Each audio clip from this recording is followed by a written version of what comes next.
to talk about attention today, but like I said, first I want to revisit the case study video that we started last week. Now, if you missed last week, I think most of these videos are on YouTube, so if you missed the video, you can always watch them there as well. Before we start, though, any questions? Questions? Okay. Well, let's get back to the video. Now, if you remember from the video, we were talking about visual agnosia, kind of a special instance of it, which we see in the second case study. Larry, who's a little different than John. John is the older guy, Larry is the younger guy.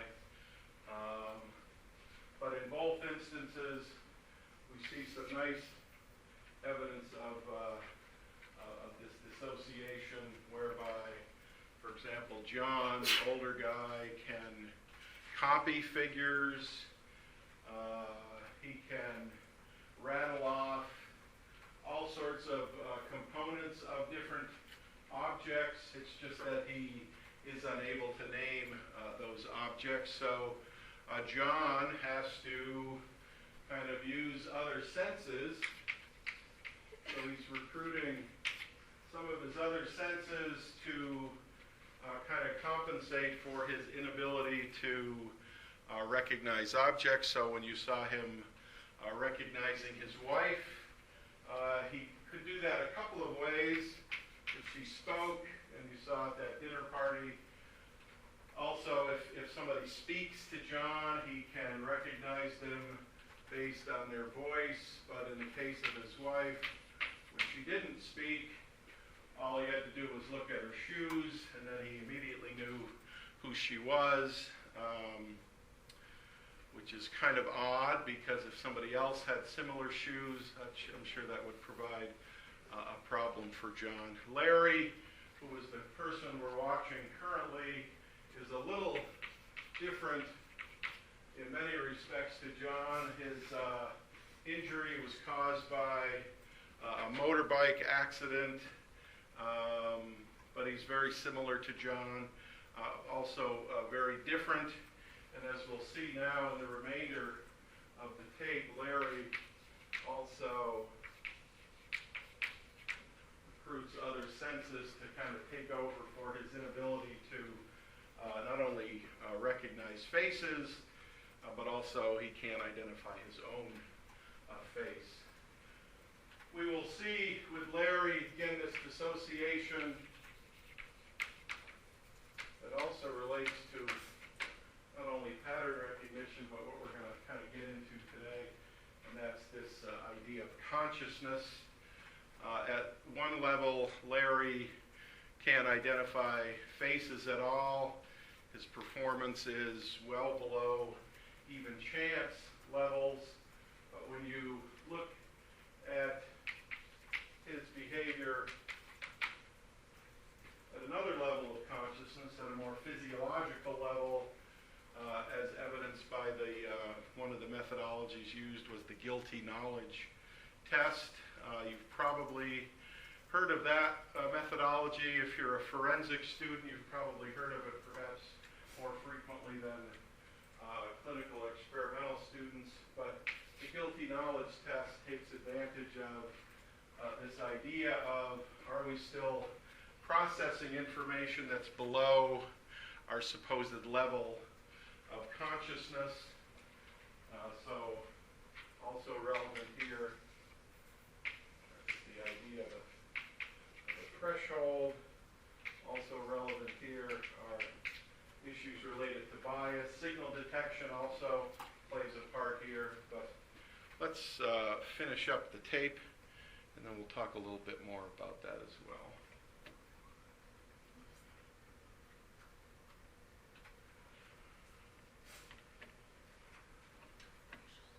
If I do look at flowers, I'm really not conscious of them. I'm more conscious of them when I might smell them. A rose is easy to identify. A rose has got its very, very nice aroma. So you know you're going to be looking at a rose. Now some of the other flowers are not so distinct, but I don't seem to notice the flowers anymore. They don't stand out. The colors are not as vivid as they once were when I'm amongst flowers. Where I live, the spring is the prettiest part of the year to me. The dogwoods, the redbuds, the azaleas, they just burst out in beautiful neighborhoods in the town that I live in. Oh, I used to cherish when they would come out, and I would love to look at those. But I'm not even aware of them until someone remarks on them anymore.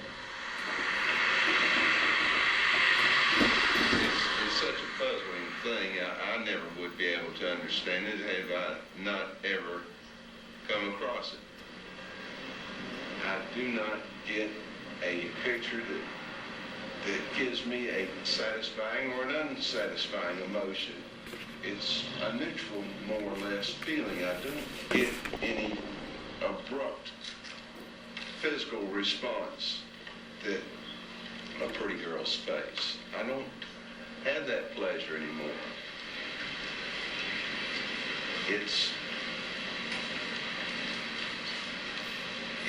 just a bland sensation.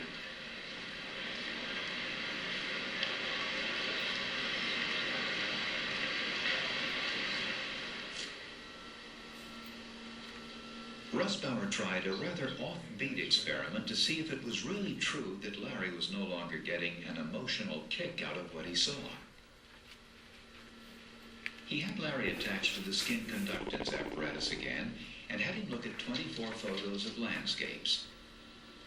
Larry showed little emotional response. Mixed in with the landscapes, Russ put 24 erotic pictures. Still not much reaction from Larry. Then Russ performed the same experiment on 2 men without brain damage. The control subject showed a pattern very different from Larry's. Larry's response to the women, shown in red, was only slightly greater than his response to landscapes. The men without brain damage showed higher responses to both, but especially to the women. To be sure that Larry's problem was visual rather than just a general lack of sexual arousal, Russ had him listen to news stories and to erotic stories. There was a big difference in his skin conductance when the stimulation came through his ears instead of his eyes. In fact, quite a bit bigger than with the control subjects. Larry's response, even to the news stories shown in blue, was much higher than those of the other 2 men. Larry tries to compensate for his visual handicap by developing other interests. Unlike John, he can read, although not as fast as before. The pattern recognition areas of his brain are intact, and the nerve pathways to his memory are clear enough to carry the simple patterns made by letters. So Larry has turned to great writers to bring beauty and emotion into his life. What I enjoy doing most now is reading. For a long time, I could not get back into reading. But I decided, since I'm not enjoying a lot of the things I used to do, and I used to enjoy reading, that I wanted to get back into something. So I said, I want to read Tolstoy. I want to read War and Peace. I got out in the bright sunlight and started reading that thing, and boy, I read every word of it. And then I said, well, I'll read a little Somerset Maugham here now. I read of Human Bondage. Friends of mine have suggested modern authors that I might enjoy, and by golly, I'm getting those books. And I'm enjoying them. I've got a whole new world that I had missed so much that has opened back up to me again, and I am just as happy as can be that I have that very, very fine privilege and ability and enjoyment of reading again. It is such a pleasure. Good morning. Hello. How are Where y'all headed today? you? London. All right. The doctors have decided they want to study Larry and John together. What, smoking or non-smoking? Non-smoking. Okay, so you're going to Gatwick, is that right, rather than Heathrow?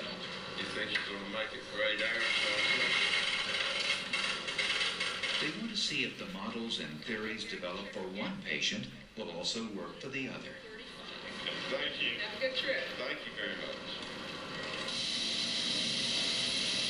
Oh, it's interesting to be able to know that I'm going to be able to talk to a soul brother, so to speak. I think would be the best way to describe it. We can really relate to one another on what we're experiencing.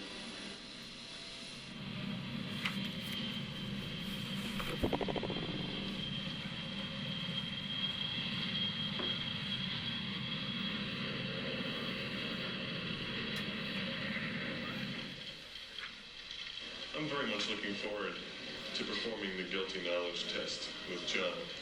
That has the ability to confirm the views that we have about the nature of the problem. It also has the ability to disconfirm what it is that we think. Hi. Clint Ruskauer, nice to meet you. This is Larry. Russ wants to see if John has unconscious memory for faces he can't name.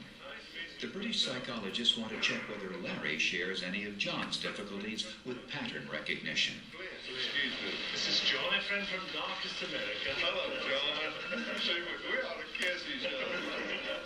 John, I understand that 5 years ago you had a stroke and you've been having some trouble with your vision since. Yes, that's true. They've told me it's called visual agnosia, which I, being a good, well-brought-up Greek scholar, knows it means I don't know what I'm looking at. Basically, my problems are in the area of recognizing people by their faces. Describe my face as you look at it. I can say immediately that you are bearded, not very heavily. You've got a lot more hair than I have. So could you recognize where you are from a building? Where I am from a building, it takes a little study. It's not an immediate thing. I just cannot find my way. Even though I've lived in this town, our town, for 40 years. Yes. When Glenn and Jane tested Larry, they found he was able to detect upside-down T's almost normally, much faster than John. Yes. Yes. No. When John was tested, unlike Larry, he did not show unconscious knowledge of people he failed to recognize. Che Guevara. No, Is that Fidel Castro? no. Here's the next one. How would the psychologists make sense of these results? Larry's sight is actually rather worse than John's. Yet John, contrastingly, seems to have the earlier perceptual problems in the recognition process. For John, that seems to be in terms of the point at which structuring takes place, while for Larry, the problem seems to be in terms of retrieving knowledge. In John's case, his difficulties with coping with his environment are because he can't structure his visual input appropriately. Now, I don't think that is the same in the case of Larry. He is able to structure things appropriately. He somehow can't put meaning onto what he's structured. I can remember walking down the halls and trying to find my way to the nurse's station and trying to find my way to my room. Even when I was in my own room, I never knew which bed was mine. I shared it with another. I sympathize entirely. I know exactly what you mean. And which was my closet and which was my dresser. And I would be criticized by the orderlies and say, what are you doing in Melvin's bed? Or what are you doing in Melvin's closet? And I could hear the people that worked, Larry's lost again. Yes, I know the There feeling. are still those few individuals that want me to guess who they are. I know the They feeling. want, they'll do antics, they won't say a word, they'll just smile at me and do this kind of stuff. It ain't And funny I'll say, anymore. some other time I'm gonna go get a drink.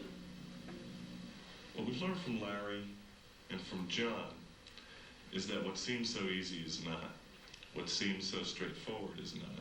What seems like a single ability is actually made up of many different abilities. The ability to put different features together, eyes, nose, mouth, chin, hair. The ability to take what you see, construct a face out of it, to take that and then compare it to memory, to find that in memory, to pull it out, and to name it. It's a tremendously complicated ability. And all of these processes are going on at once in the brain in an almost split second. And all of these processes occur with such tremendous efficiency that I will be able to recognize you 6, 8, 12 months from now if I was to see you on the streets of a different city. So we've learned a lot about this ability that we take for granted. There are still many questions. There's so many things that we do not know about how in the world our brain allows us to do these things. But we know that we have a much more difficult task than we originally thought. We share sort of a unique problem, I think, as what I've been told anyway. You know, someone gets pretty tired of listening to you in different kinds of situations. Someone says, well, what is it you see, Larry? And I'll go on and try to explain that they soon are distracted by something else, and I'm going to, well, next time I'm asked, Yeah. I'll say, look, this is something that takes a lot of explanation, and it takes a little of imagination.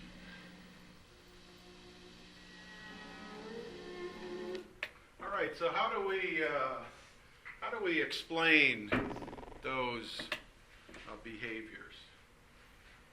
I mean, think of what we've learned thus far in this class. Think of what we're going to be talking about today regarding attention and how we allocate attention, how we divide attention, how we use our attention. How can we use some of that information to explain these disorders? Anybody? I mean, think of it from this kind of dissociation. What would cause such a dissociation whereby John, the older guy, can copy, so his vision is normal, so it's not a visual problem, but yet John has trouble, as does Larry, and Larry doesn't have a visual problem either. They have trouble seeing, so how do we separate out these different kinds of processes to explain not only visual agnosia, but this subtype of visual agnosia related to facial processing? Anybody? What mechanism could we use to explain it? Other than, this brain stroke or accident severed some, connection between two parts of the brain. How else can we explain it from an attentional point of view? Anyone?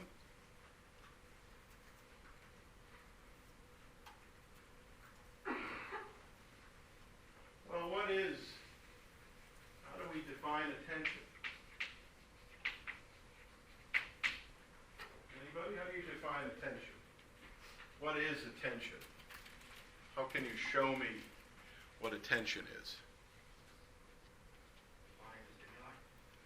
Say again? Okay, so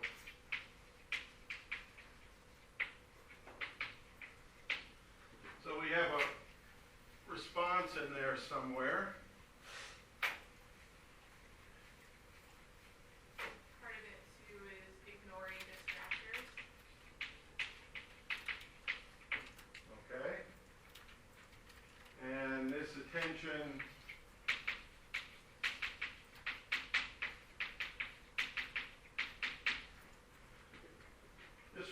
can be implicit, where you have no idea you've made a response, although behaviorally you show some pattern.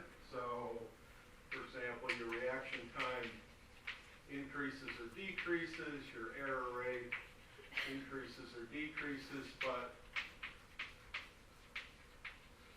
you're kind of unaware of that response. What about explicit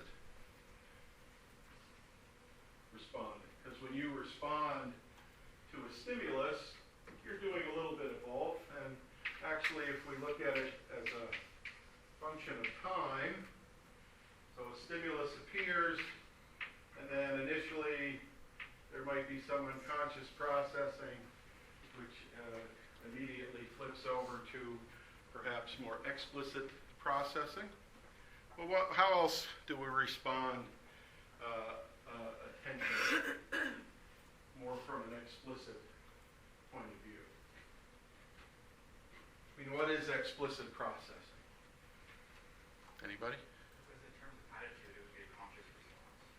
Okay, so, and when you're conscious, what else is going on? If you're consciously attending to something, what other characteristics are you experiencing when it's explicit? Anybody?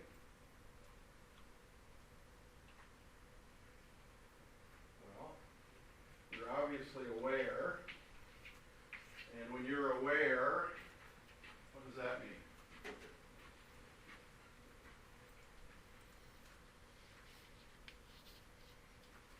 As compared to when you're not aware. Well, it seems like you're kind of selecting what you're allocating your attention to. Okay. So when you select something, how are you deciding what to select? I mean, if somebody says globally, pay attention, that's a pretty vague statement. So when somebody says, pay attention, or some stimulus attracts your attention, how are you selecting to respond to that stimulus? I mean, what processes are you going through to respond to that stimulus? What, in other words, what are you selecting? What's driving that selection process? You're saying if pay attention right now, then it doesn't sound like it's an urgent situation. Okay.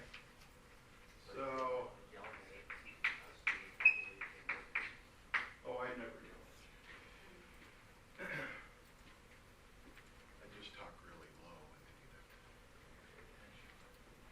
So urgency. So that must be driven by some internal mechanism, because now you've made a decision. It's urgent or it's not urgent. That kind of relates to the selection process.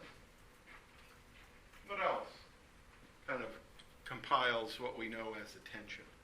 Well, I asked a question with a really quick part. Yeah, sure. So in terms of Larry, Larry, he talked about the younger people. Talked about liking flowers and whatnot. I was curious if he was allergic to a certain type of flower, if his response was indifferent.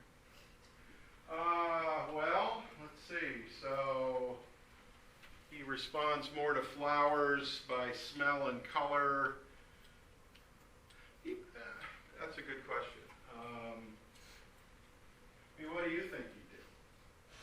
Well, I imagine it would create a response because depending on what the allergy was, if he started to choke or something like that, Okay. it would start a response, and therefore he would have some kind of template about the dangerous area. So he may avoid certain flowers and approach. And that could be like a pre-conscious type of deal. Okay. I'm thinking, but I don't know. I would imagine with Larry, now remember with Larry, he appreciates certain parts of flowers, certain types of flowers. He probably has set up somewhere some schema that says, here are the flowers that I like, here are the flowers that I don't like, and he probably works off of that. Now, whether or not he's allergic, that's certainly an interesting question, but that probably plays into his schema or his general world knowledge about flowers. Other questions? Either about the video or, because the video kind of relates to attention as well. Any other definitions of attention? What you think of when you think of attention? I mean, we've talked about one way to measure it, and the video showed you, physiologically, Larry's responses to certain stimuli, although he wasn't aware of them, at an unconscious physiological level. He was well aware of it because, again, his behavior changed. That's more of kind of an implicit learning, if you will, meaning his behavior changed, but he was unaware of that change. I mean, what other ways can we measure attention? This kind of gets back to our first week of class where we were talking about, different methods. Some are easier than others. I mean, obviously, reaction time is a pretty good measure. Obviously, physiological measures are pretty good. But how else can we measure attention that kind of comes back to, how we define attention? You could look at tracking of eye movements and whether or not someone's attending to what you'd like them to attend to. Okay. And some of your papers for this week talk about eye movements. Here's one.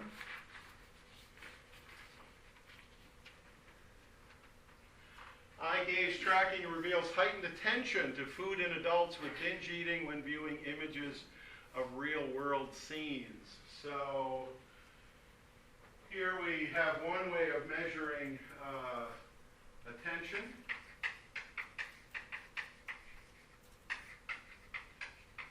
And I don't know if any of you have ever done anybody ever done any eye movement research? No? Okay. Try it with infants. I've done it with infants. It's a little tougher with infants. But there are paradigms, habituation, for example. How long do you look at something? More importantly, how long do you not look at something? Little infants, when we're trying to figure out what information they pull out of the environment, we show them a picture of mom's face or dad's face, or we show them one of these kind of, caricature faces, or we show them a face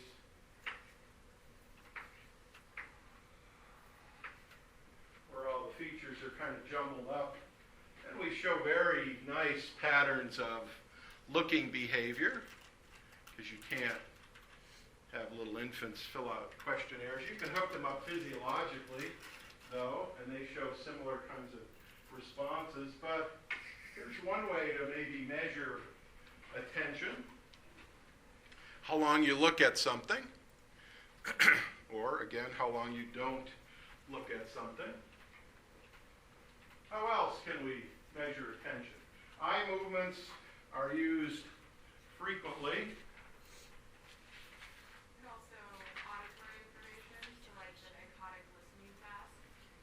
Okay. And we're always involved in pretty much every day we're involved in some sort of a dichotic listening task, whereby we're paying attention to something and we're ignoring something else. Now, the dichotic listening task, obviously, is auditory. But there are visual dichotic listening tasks, if you will. One of the papers for this week was a Steve Kipper, whereby you're shown kind of overlapping pictures, and you pay attention to one component and you ignore the other component. But what's kind of interesting in what we now call the Tipper task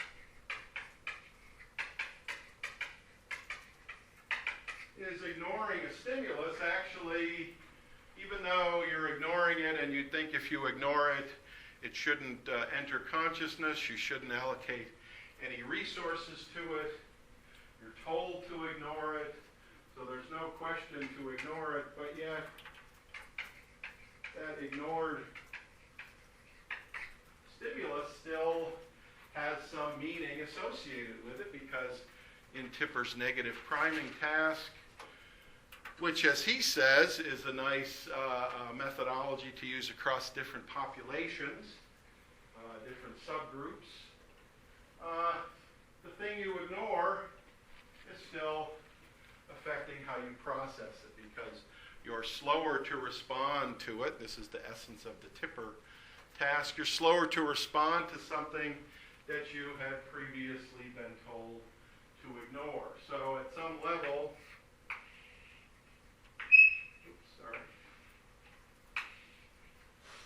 part of that stimulus is getting above your conscious level of awareness. How else can we measure attention? How many of you have done attention experiments where the word attention was in the title of the experiment? Nobody, okay. Well, I talked about one last week, so-called dual task, where you have a primary task, you have a secondary task, and you have the combination of the two. And now with that methodology, I can give you a number that we can relate to attention. It takes you this many attentional units, however we measure attention, to process some information. How else can we measure attention?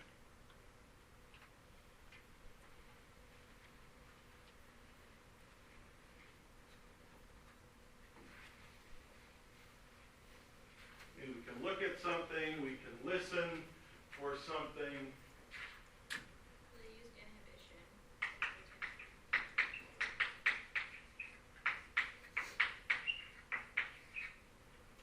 We can actively inhibit something.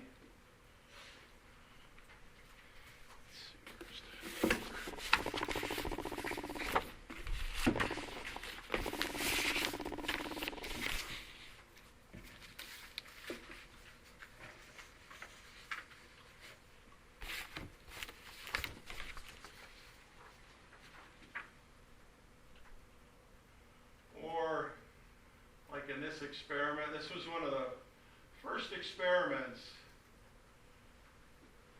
that started to look at visual attention, but as related to doing some subsequent or simultaneous tasks. So this is kind of like a dual task. You're talking on the cell phone, presumably it's of grave importance what you're talking to on the cell phone, otherwise you wouldn't have taken the call. This study showed even with hands-free cell phones, which when hands-free cell phones came out, people said, okay, we've now solved the problem of talking on a cell phone, screwing everything up. In reality, hands-free is just as bad, if not worse, than physically holding the cell phone and talking on it. People have equated hands-free, talking to a cell phone hands-free while you're driving, they've equated it to having a certain amount of alcohol in your system above a certain level. So hands-free doesn't solve the problem. But in this experiment, again, kind of getting at how we measure attention, in the simulator, these authors had people drive a certain path, and on the path were certain billboards, And they then, at the end of the experiment, unbeknownst to the subjects, asked them questions about the billboards. What side of the road was it on? You'd think, geez, that's an easy question. You're right half of the time, even if you guess. But they were impaired even in explicit recognition memory. What does that mean in English? Well, I run you through the simulator and I show you 20 billboards, half on one side, half on the other, and then not only do I have you recall those, so for example, write down the 20 billboards you saw. I could make it really difficult in the order you saw them. That would kind of blow your mind, as it were. But I'll just say, recall them in any order. That's usually easy for the most part. Recognition, a little bit harder, because now I put in 20 that were there.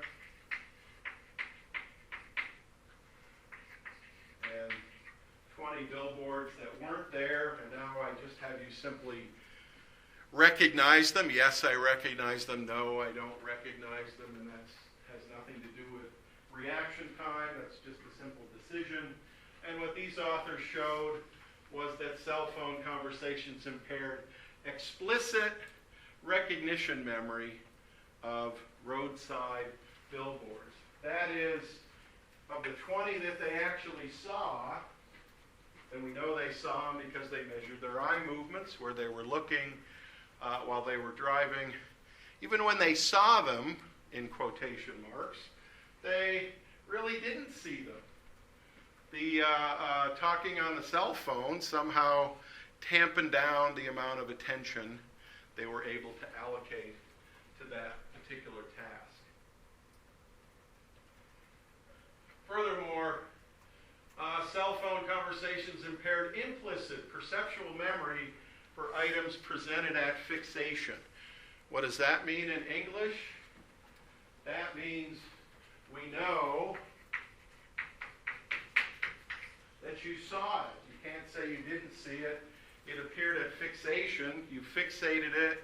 You made an eye movement to it, a saccade, whatever they do in eye movement research, so it must have registered somewhere. But, unfortunately, it registered and then it kind of petered out, as it were, because whatever you were doing on the cell phone kind of took attention away from your ability to see something that you actually saw. It's not that you didn't see it, you're not blind. I didn't cover your eyes. You saw it. We know you saw it, but you really didn't see it. I mean, this task and some of the readings for today also give some clues to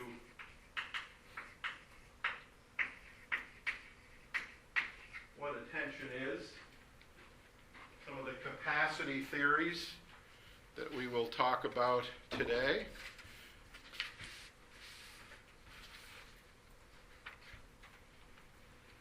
But also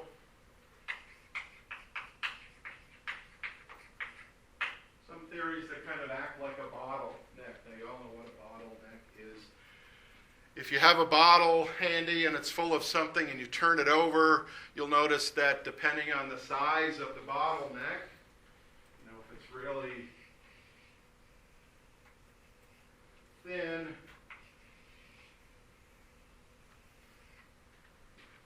or really big, that's going to affect the rate at which you can process information, if you will. And regardless of the capacity, so now we have a much larger capacity, this is still going to have an impact. What does that mean? Well, it's just that we all have limited capacity. That in no way is a swipe at any of you, so don't take it personally. But we all have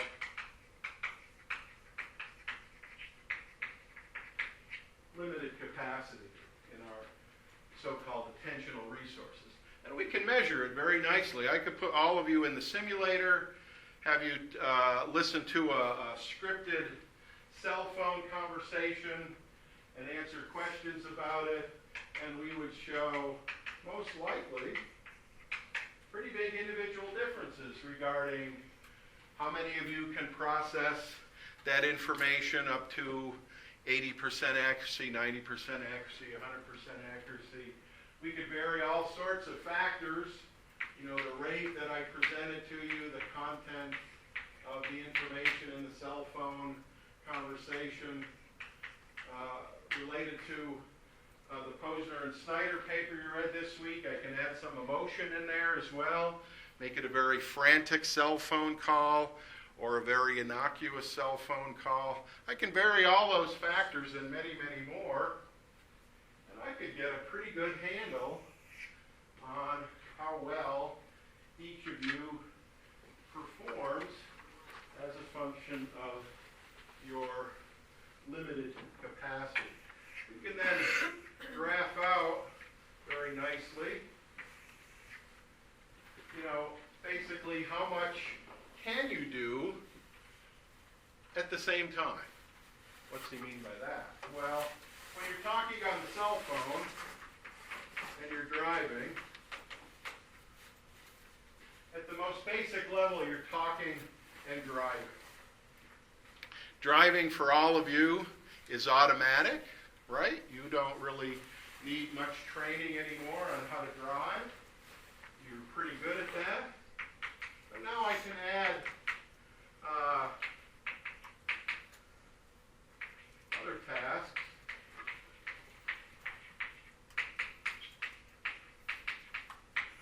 I mean, I could add a whole bunch, but now you're eating your breakfast, you're combing your hair, you're bringing somebody with you.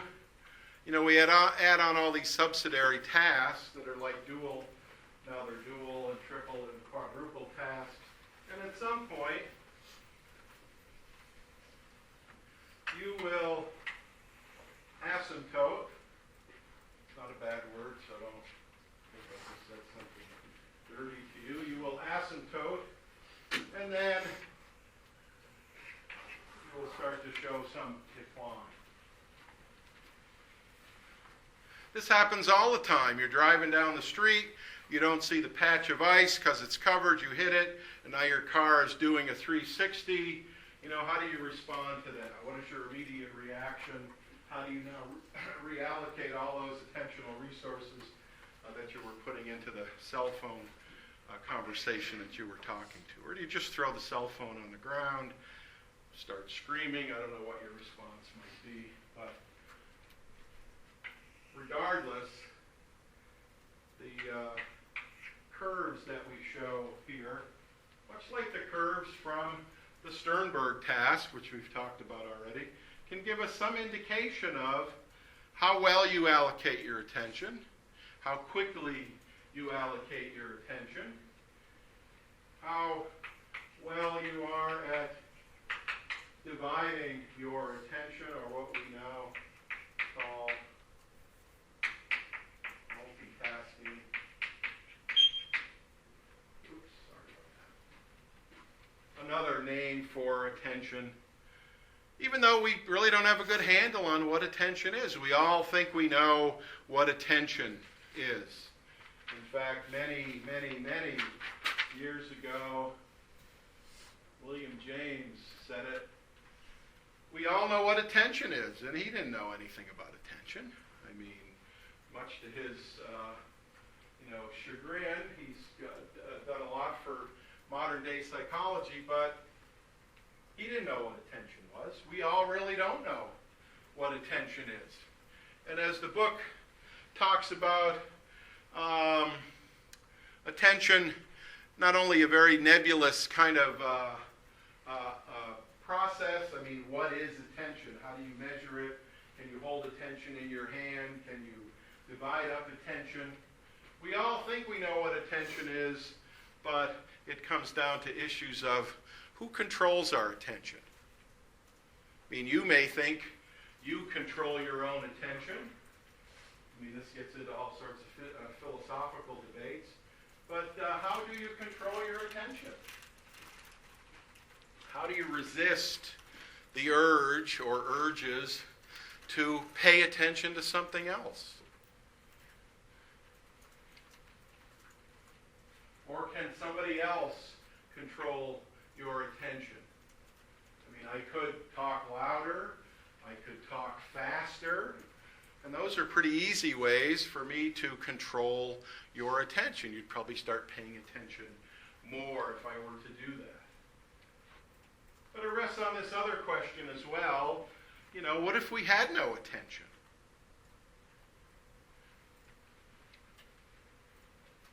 So now, coming back to how we define attention, it's probably one of the more complicated processes that we'll talk about in this course. We all think we know what attention is. We all think we can divide our attention with little or no effort, and that's evidenced by the fact that many of you probably drive while you're talking on the cell phone, even though you know that's not a good thing to do, even though you're going to miss information, even if you look right at that information. So you know it's bad for you, but you do it anyway. That also relates to this definition of attention. The articles we read for this week also get at the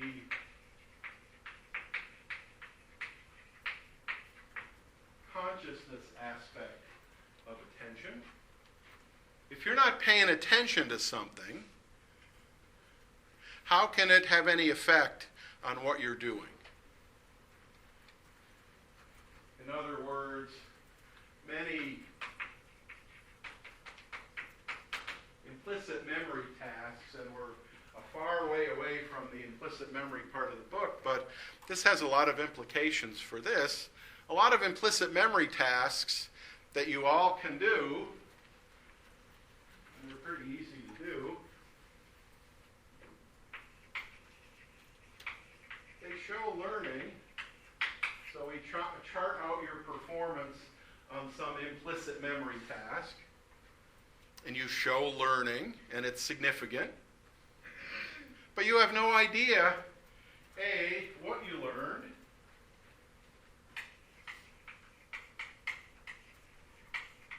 and how you learned it. If you've ever driven a common route to go from point A to point B, and on that kind you drive it every day, forwards, backwards, maybe 2 times a day, and then all of a sudden somebody changes one of the billboards, or they put up a new sign, or they move a sign, even a few feet, you notice it.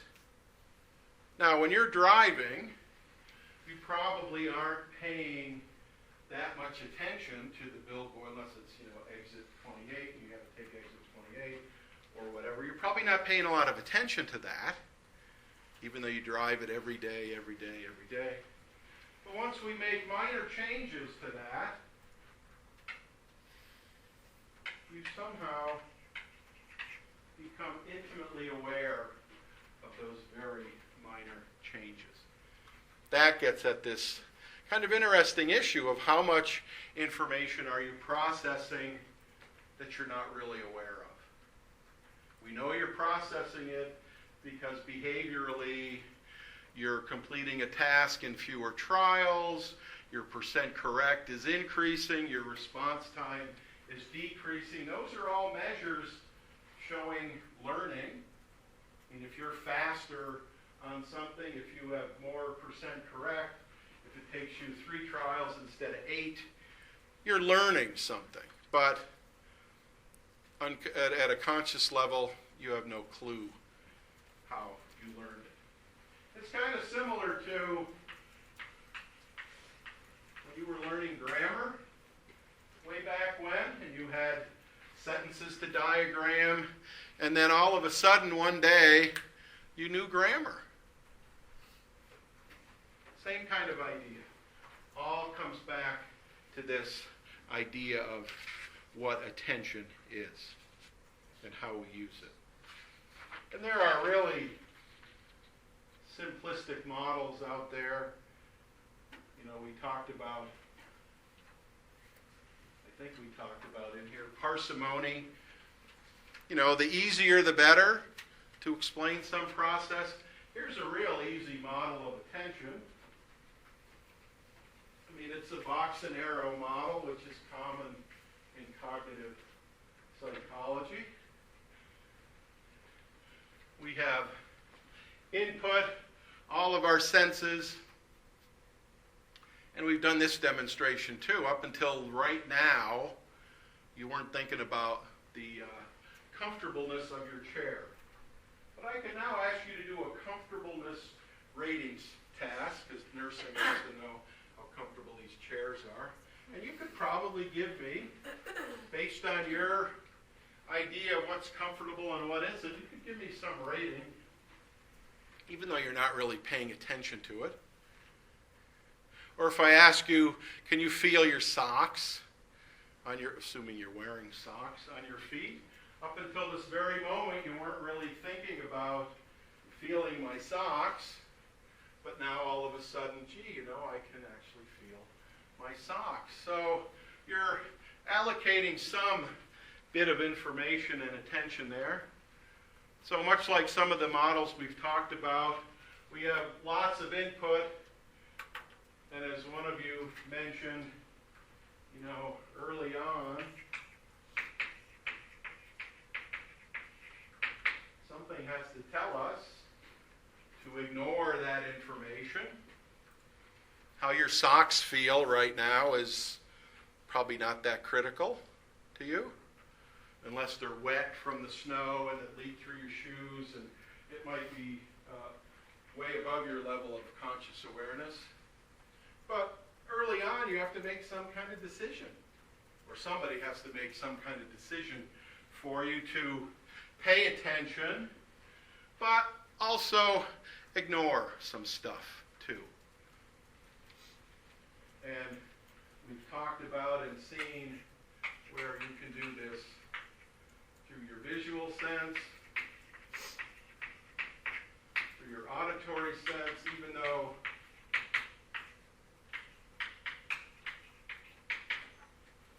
you see and hear things.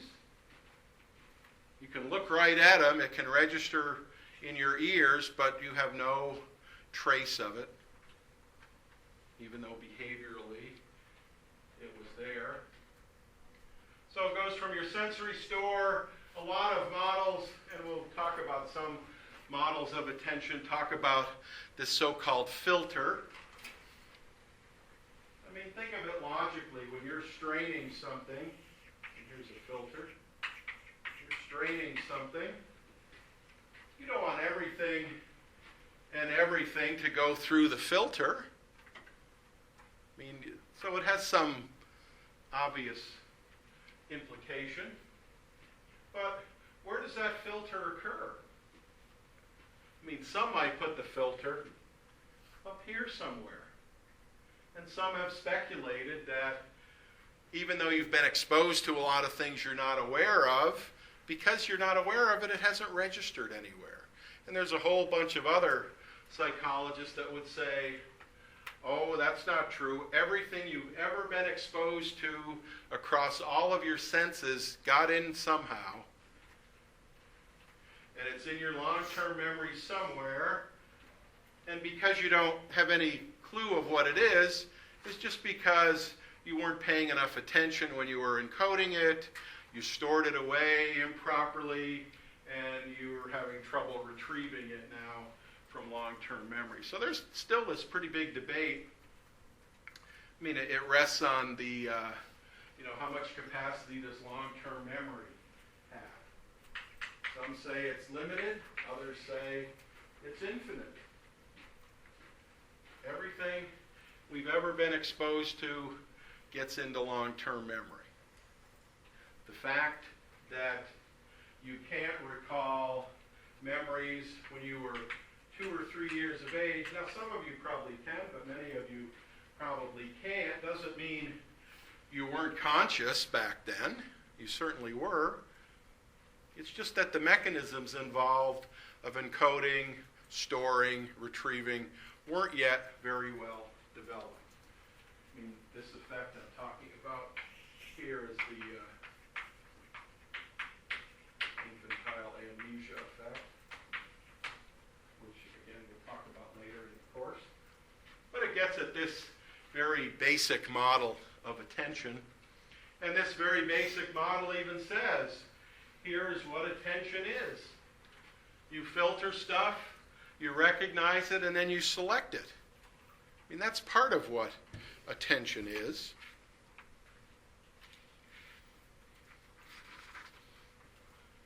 But any theory of attention, be it Stroop, which was one of the articles for today, be it Posner, be it Tipper,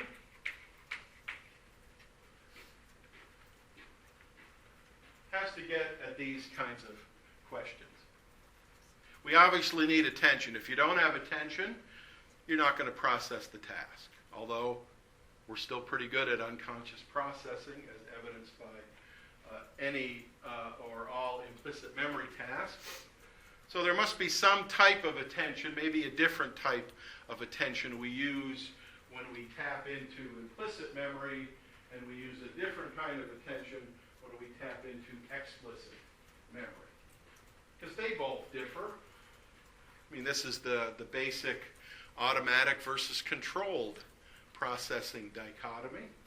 Automatic processes require little attention. I would never say they don't require any attention, because even in a very overlearned automatic process like, for you folks, word recognition, I can show you, and for each of you in a task, that even word recognition demands some bit of attention from you. So there really is no fully automatic process.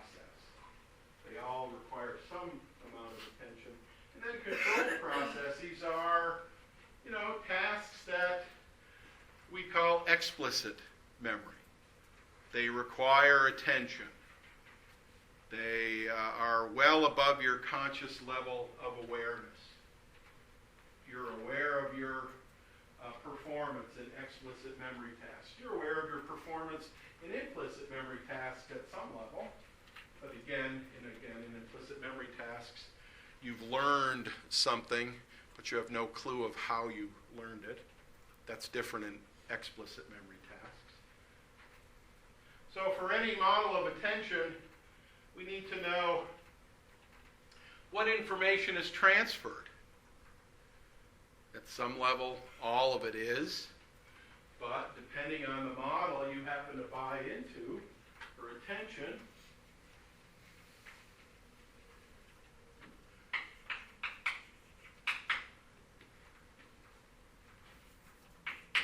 you filter it out. Now, what does having a filter imply? I mean, why do you put a filter in your sink in the bathroom? Catch the bad stuff.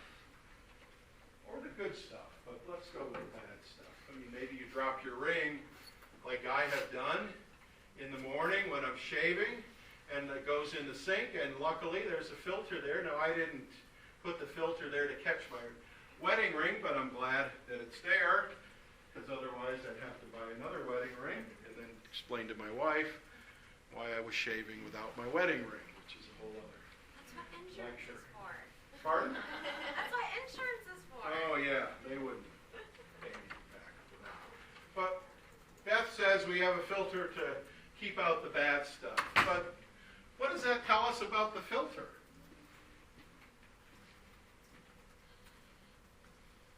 Anybody? This is more kind of philosophical question.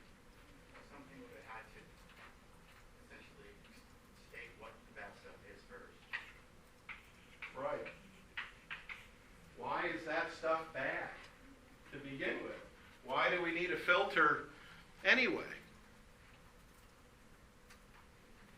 Well, a lot of models of attention ask that very explicit question. Why do we need a filter? And what's the purpose of the filter? Now, as humans, and I think subhumans have this property as well,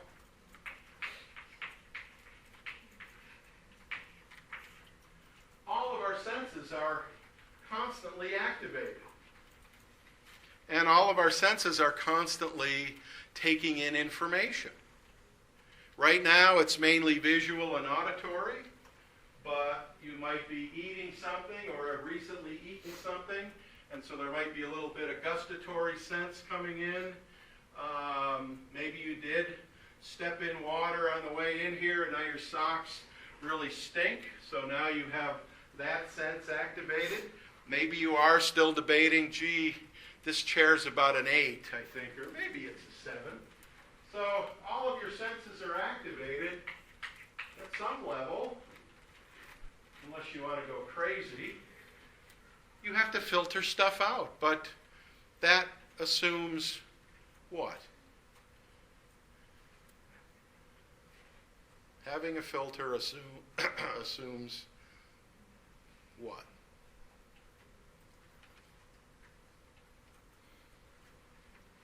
It assumes that we know what to filter out in the first place. Kind of a philosophical question. How do we know what to filter? Well, if it's the drain in the sink, here are some obvious things. Hair, shampoo, other junk, wedding rings, whatever, Q-tips, who knows what goes down the sink. But we have some expectation. If this gets in the drain, we have to call the plumber or what have you. Oh, if this gets into the processing sequence where I can't not think about something, that's going to screw everything up because I'm going to pay all of my attention to something I'm not really supposed to be paying attention to at this very moment. Many of you turned in articles this week related to attention deficit and hyperactivity disorder. Perfect example. Folks and kids with ADHD have a filter. It's just that there are problems with their filters. Instead of the nice fine mesh filters, the ADH folks might have a filter that's not the right size. It's not tuned enough to keep out or let in certain amounts of information. So any kind of theory of attention, and this relates to all the articles for this week, gets at these questions. What information is transferred? What information do we access once it's there? And this is where we often have retrieval problems. TOTs, if you will, tip of the tongue states. You know it's there. You know you encoded it. You were there presumably when you encoded it, or you were conscious when you encoded it, and now you can't get it back out. That's not that it's not there. It's your retrieval strategy stinks at that particular given moment. Your retrieval strategy usually gets better because you remember the thing you were having trouble remembering, and it comes back to your conscious level of awareness. Attention theories also get at this: how much can we process at any given time? And there are a multitude of ways to test this. I can present information to you at a so-called normal rate of presentation, or I could turn that up a little bit, make it come to you a little bit faster, or I could turn it down a bit and make it come to you a little bit slower. In either of those ways, so I present stuff to you twice as fast or half as fast, you're going to show decrements. The there's going to be some point in that processing stream where your performance is going to get worse. So, how much can you multitask? We all can multitask, apparently. We can drive our car, we can talk on the cell phone, we can look out the window, we can talk to the people in the car, we can turn on the radio, we can comb our hair, we can eat our breakfast or whatever, because we're all pressed for time, and we got to get all this stuff done. But what is the rate of information processing? Think of that bottleneck theory. That's one that is related to broadbent. We've talked about broadbent in here before. You know, there's your bottle, there's your bottleneck, and now all this stuff is coming in. You know, are you able to, at a moment's notice, increase the bottleneck, decrease the bottleneck? Or is it just going to be where it's going to be, and you're going to have to, instead of expanding or contracting your bottleneck, just miss stuff and hope that it's not important? So, also related to attention is how much can we process at a given time? Some of you, I've got to give you a break here in a minute, some of you have really big bottlenecks. No offense. Some of you have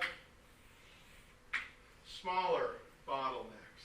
Now, if you know the size of your bottleneck, which most of us do, because we know how much information we can process at any given moment for the most part, we adjust accordingly. So it kind of gets back to that question of why do we have a filter in the first place? Well, we assume or we know that there might be some bad stuff out there that we don't want to get into the drain or whatever. So we put this filter in, hoping to screen that information out. Same is true with these models of attention. When I give you very common information you've already had, information you're already familiar with, I imagine you probably turn a little switch in your brain somewhere that opens up the bottleneck. Why wouldn't it? You already know this. Let it all come in. I don't really have to pay that much attention to it anyway because it's all review. I've read it before. Whereas any new information, hopefully if you have some control over your attention, you say, well, I need to make the bottleneck a little bit smaller because that'll affect the rate of information. I won't miss stuff as much if I have a smaller, thinner bottleneck. Regardless of the capacity, that's a whole other model of attention. So,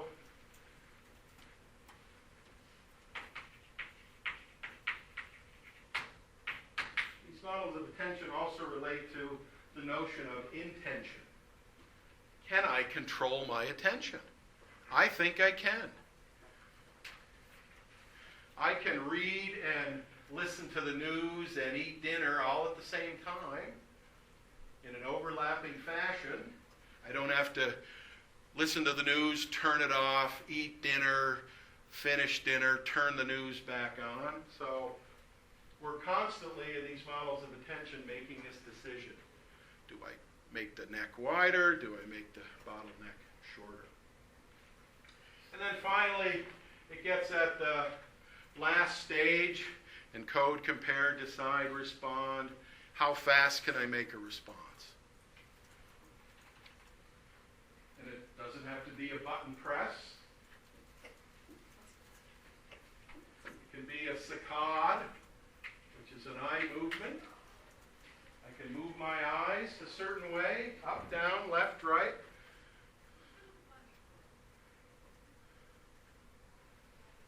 It could be a button press as a response, but it doesn't have to be. It could be a vocal response. It could be a foot response. I mean, anything you can think of can be a response. But the key is, how fast can I make that response? I don't want to get on the speed accuracy trade-off scale where I go too fast and make a mistake, and I also don't want to be so slow in a response that I miss some critical information. All right, take a break, folks. 5 minutes, if you will, and we'll talk more about models of attention.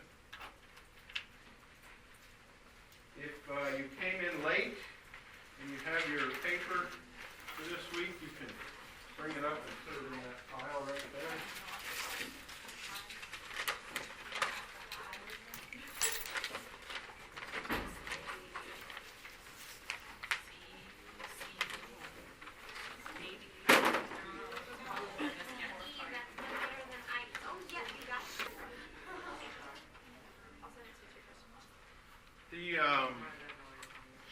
The specific articles that we read for today also have a distinction in the attention literature.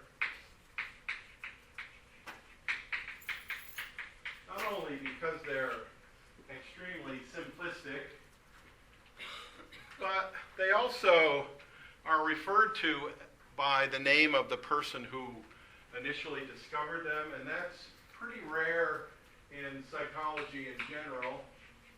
And we've talked about the Sternberg task named after Sternberg, but this week is kind of special in the sense of all of these tasks are now simply referred to by the name of the person that initially discovered them. What's interesting about Stroop is that in his entire career, he only published 2 papers. Now you might say, gee, that's pretty bad. You'll never get tenure with only 2 papers. And he published them within a span of a couple of years. He did go on to be a psychology professor, but he is now probably, in his paper, is now one of the most cited papers in all of psychology, and that's across all different domains. Posner is kind of the same way.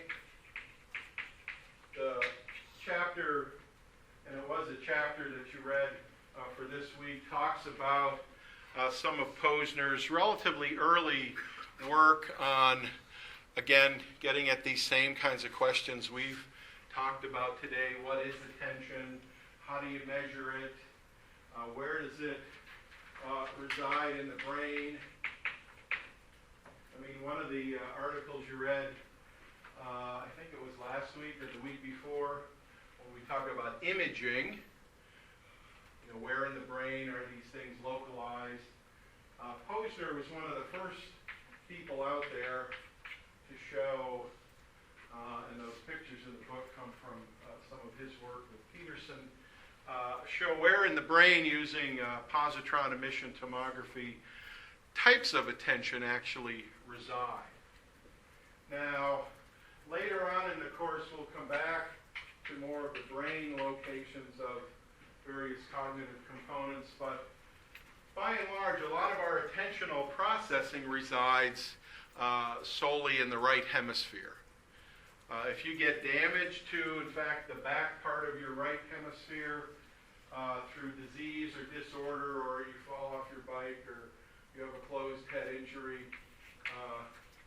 you will often experience a neuropsychological disorder known as neglect, which kind of relates to attention. Anybody know what neglect is neuropsychologically? Anybody know what neglect is? Like hemi neglect? Hemi neglect, that counts.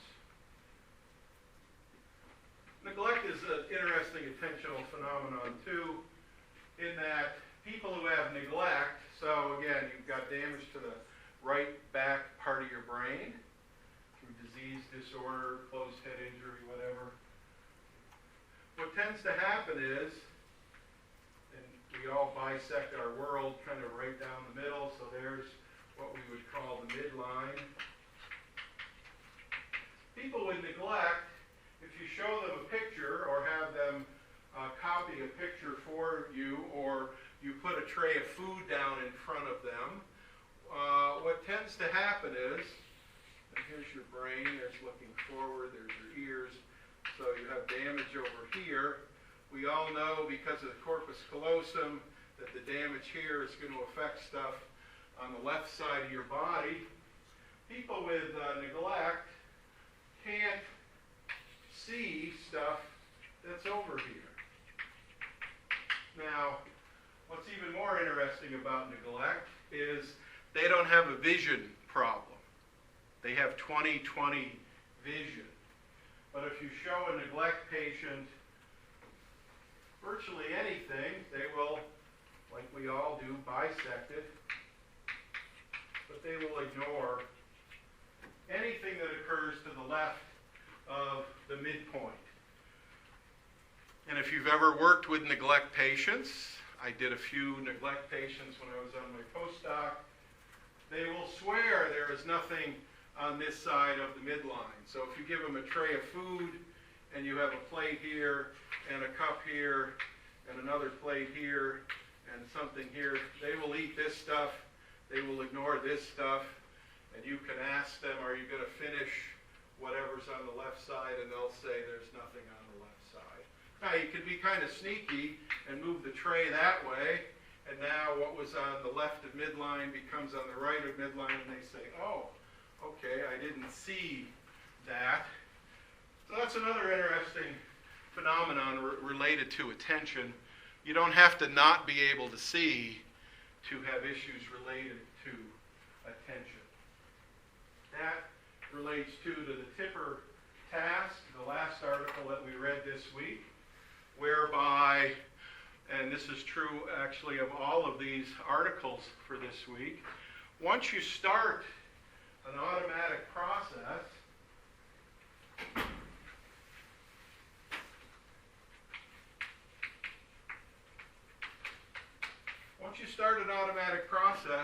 it's really difficult to stop that automatic process. You've all probably experienced this, like in the Tipper task, where you've reached for something and you've told your brain, I need to pick up that stapler. So your brain sends a signal to your arm, to the muscles, to the motor program to reach out and grab that stapler or cup of coffee or whatever it happens to be. And then midway through that process, you realize, oh, I don't need the stapler or the coffee cup or whatever. But trying to stop that automatic process turns it into an explicit process, memory process, whereby you can't stop it once it starts.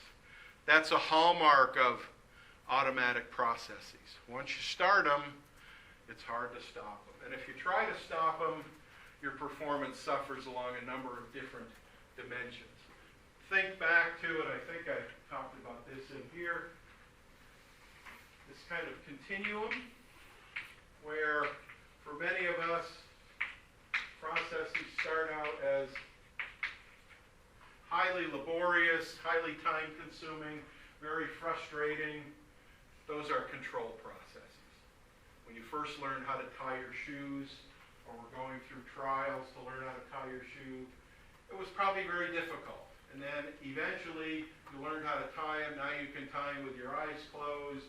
You don't have to be looking at your shoe to tie your shoe.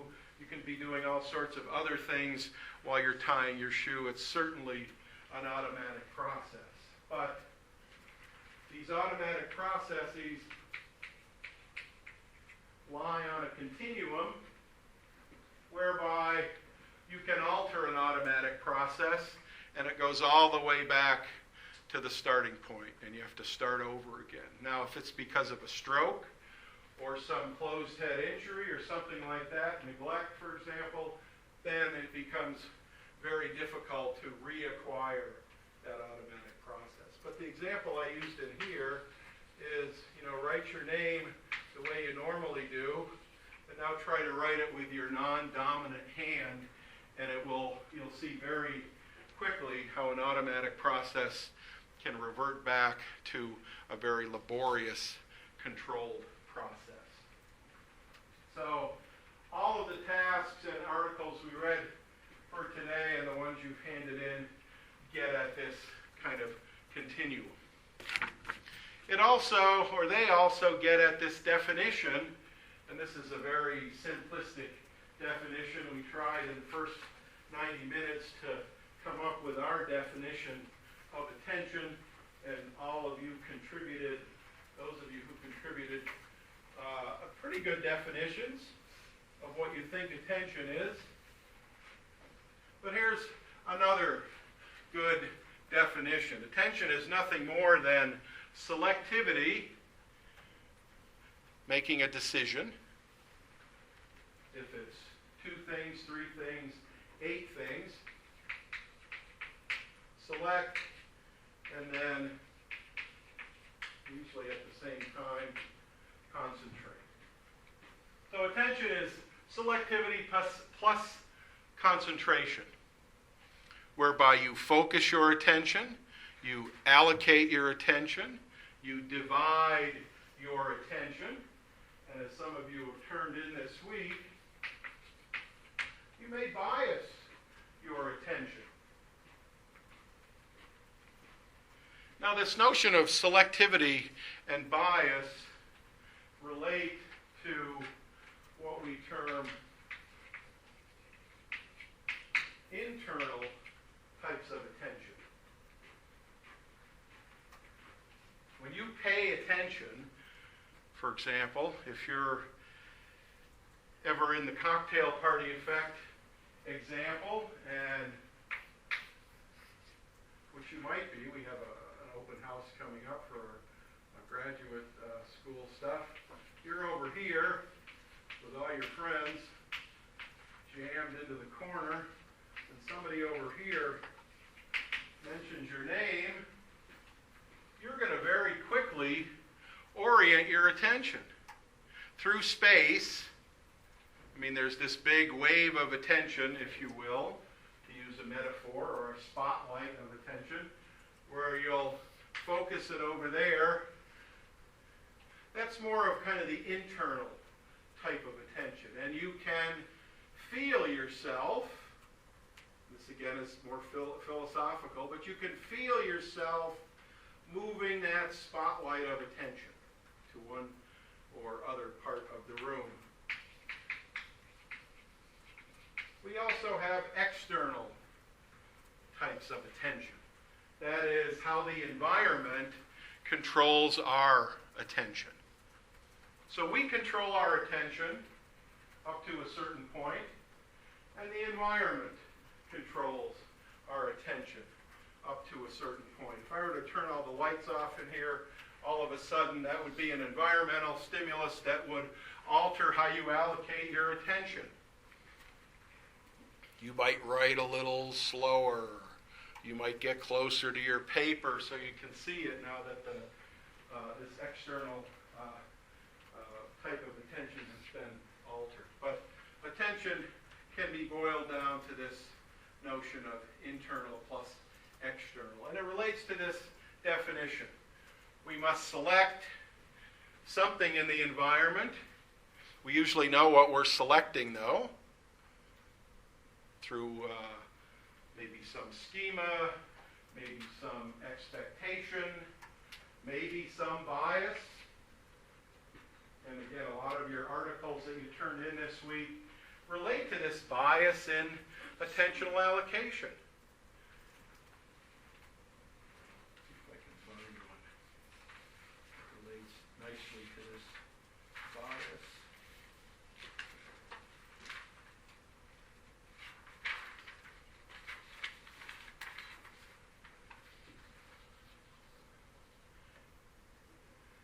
Menstrual cycle shifts and attentional bias for courtship language. There's a very nice example of this attentional bias caused by some not only internal mechanism but also some external mechanism, now allowing us to allocate our attention, to shift our attention, to bias our attention.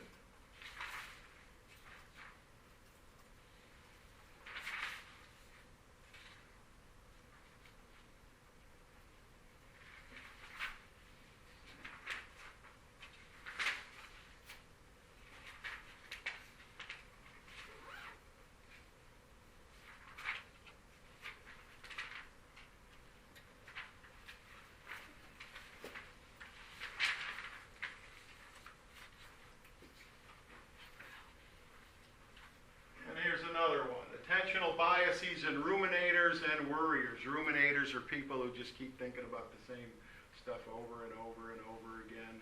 They're kind of caught at the decision stage, if you will, of encode, compare, decide, respond. They can't make a decision, they can't make up their mind, or they keep thinking about a certain situation over and over and over and over again.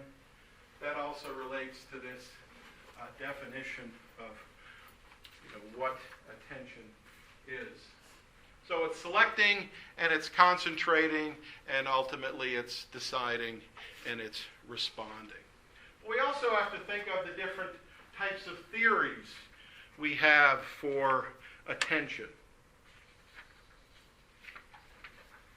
And there are lots and lots of different kinds of theories out there.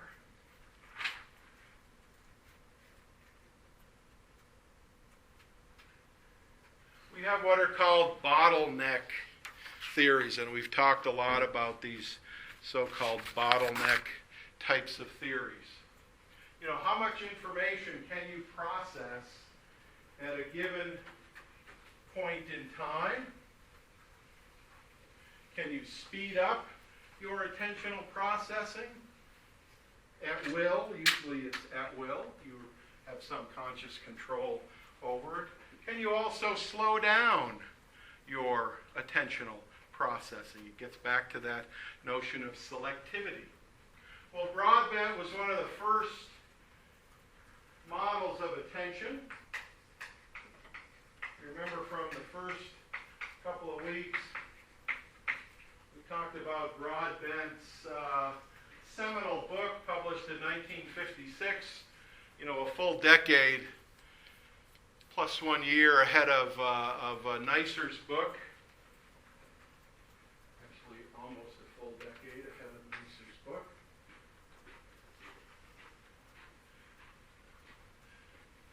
And again, a lot of these theories of attention grew out of issues that came up in a more practical, real-world application. How do fighter pilots not only allocate their attention, a la the dichotic listening task or the cocktail party effect, but how do these pilots and non-pilots and whomever decide how to process information? Can you vary the rate? Can you vary the type of information that you're getting? Can you speed it up? Can you slow it down? Broadbent was one of the first to say, we're able to do that, and we do so by this so-called filter theory. Now, in the encode, compare, decide, respond model, Broadbent puts his filter relatively early in the processing sequence. In fact, he puts it at our sensory channel. So all of you now are engaging in a process whereby you're filtering in but also filtering out certain bits of information. So we put the filter early on in the processing sequence at the sensory level. And we have internally defined these stimuli based on certain characteristics. So right now,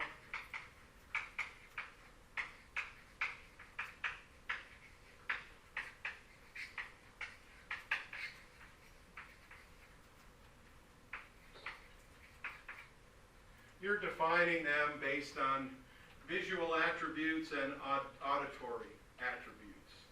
You're not really concerned right now, I don't think, with taste, touch, or smell. Although, I could introduce peppermint smell in here, which I won't do, but I could, and I would boost up your level of attention, because peppermint spray and peppermint in general has been shown in a number of studies to increase our ability to allocate and pay attention. There's an external stimulus interacting with our internal stimuli. But you're deciding, you're fine-tuning these filters to some level in order to capture as much information as you possibly can. Now, if you're recording this, then it really doesn't matter. You could simply sit there with your arms folded because you have the recording somewhere. But you're defining these various channels based on certain physical characteristics. But all the stuff is coming in. It's how you define what's coming in that affects if it gets in, at what level it gets in, how far it gets in, and at some point later we'll be able to pull it all back out again. Now, broadband theory, because of that filtering mechanism,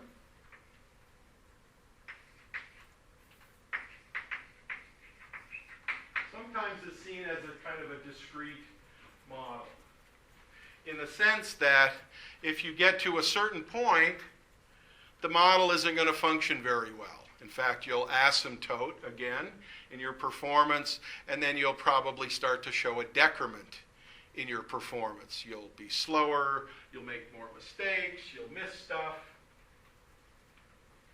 And because of that, he advocates this notion of the ability to switch attention. So it's kind of like, I don't know what it's kind of like, but you have varying channels occurring at the same time. You switch one channel to a higher level because you want to process it more. You switch another channel to a lower level. But this channel switching takes a lot of time and takes a lot of effort. It burns up a lot of your attentional resources. But broadbands was one of the first models of attention. It gives us some kind of foundation of how we are able to process not only information, but multiple channels of information. And if you're in a situation like talking on a cell phone, driving your car, eating lunch, combing your hair, whatever you're doing, you're monitoring all these different channels at the same time, and you're fine-tuning them. Well, I got to pay attention. It started to rain. I'm done eating. My hair looks okay. Oh, there's somebody in the back seat I'm talking to, and I'm talking on the cell phone, and the conversation is getting really juicy, and so I really need to pay more attention to it. So you're constantly altering these channels, switching to one, not paying attention to another. That's very time-consuming, very effortful. It's a very explicit kind of task. But again, one of the first models of attention. And a model that nicely falls in with the readings that we talked about this week. You know, when you get, or if you're in a Stroop paradigm, or a Tipper task paradigm, or a Posner type of paradigm, you're constantly deciding what information to pay attention to, what information to ignore. As you all know, in the Stroop task,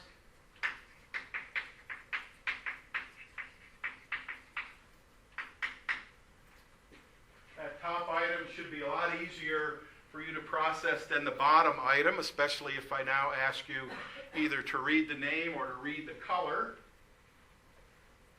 And as Stroop nicely showed, we have this kind of level of interference.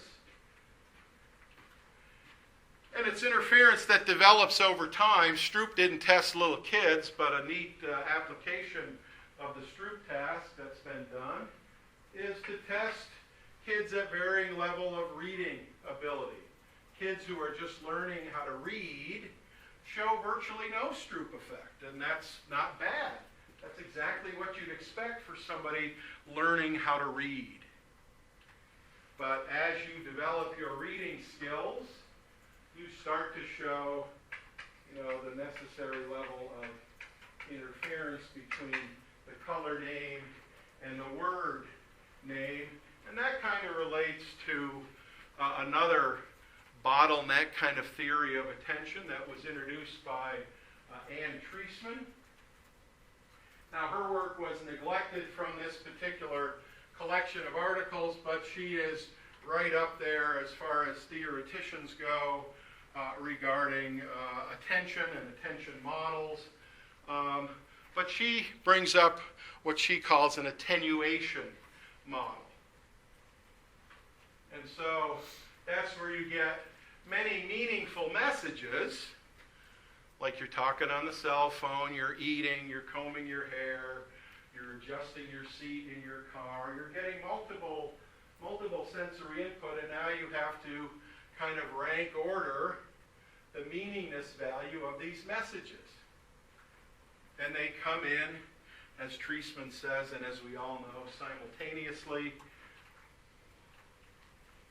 She was also one of the first experimenters to examine further some of these dichotic listening type tasks, although we usually ascribe that to a guy by the name of Cherry, and his work is talked about this week. I have a little demonstration of some of his work, whereby you pay more attention, you give more emphasis to one message over another. One way to do that in kind of a dichotic listening task, or even just a regular run-of-the-mill everyday task, is to pay attention to one task and try to simultaneously ignore another task. That's also reminiscent of Stroop. That's also reminiscent of Tipper as well. Again, the important component is the simultaneous nature of these tasks, whereby you're paying attention and you're ignoring at the same time. Treisman and others showed that when you attach some meaning to a message,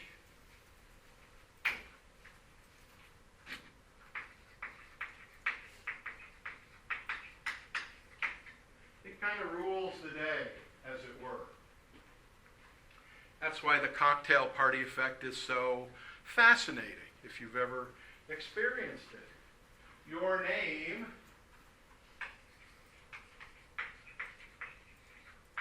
has a lot of meaning to you, or it should. And thus you're highly attuned to your name being mentioned, even though you don't go to a party. Now maybe you will, maybe I've ruined it for you. You don't normally go to a party thinking, gee, is somebody going to be talking about me? So I better attune my name recognition, attentional whatever, higher than normal. You don't usually do that, but if you hear your name in this situation, I can guarantee you will allocate your attention to that location, either by looking in that direction or by turning physically in that direction. You may even go toward that direction as a source of stimulation because a meaningful utterance has been mentioned. What we also see in this attenuation model, and what we also see in the Cherry demonstration, is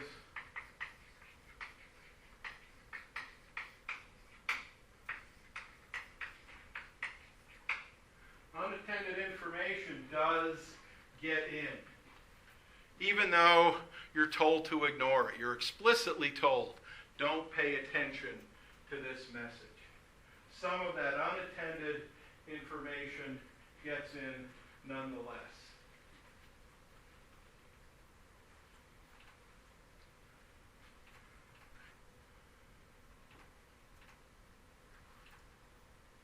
So, in the dichotic listening task, and the article by Cherry talks about various different experiments he did. As the authors of this book say, the cherry experiment, or the cherry chapter, is written at kind of a more colloquial, non-scientific level. People have replicated it with experimental controls, and you get basically the same effect. But Cherry's article goes through all sorts of different examples of how can we get at this issue of what gets in, what doesn't get in, how do we allocate attention, how do we select one message over another message. Treisman, too, in her attenuation model, talks about the notion that this filter is kind of flexible. You know, Broadbent would say it's not a very flexible filter, but Treisman says it's not an all or none filter. You can tweak the filter to your specification, so if you want to increase the bottleneck size or decrease the bottleneck size, you're able to do that. She also talks about a very selective kind of filter. So you may have a filter that's specific just for personal information, and that filter might be very highly tuned so that it reaches threshold sooner rather than later. So one class of theory that we can use to explain the information in the readings today relate to this notion of a bottleneck.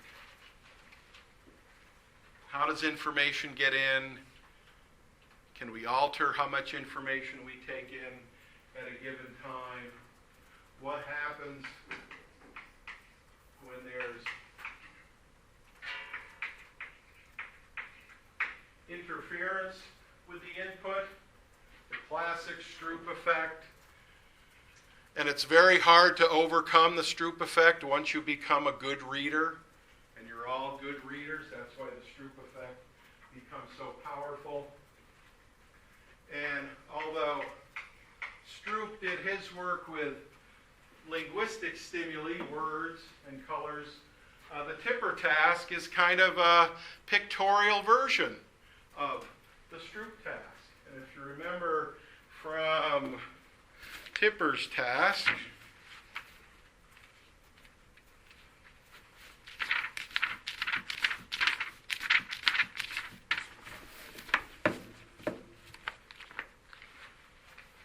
so here are some stimuli from Tipper's original task.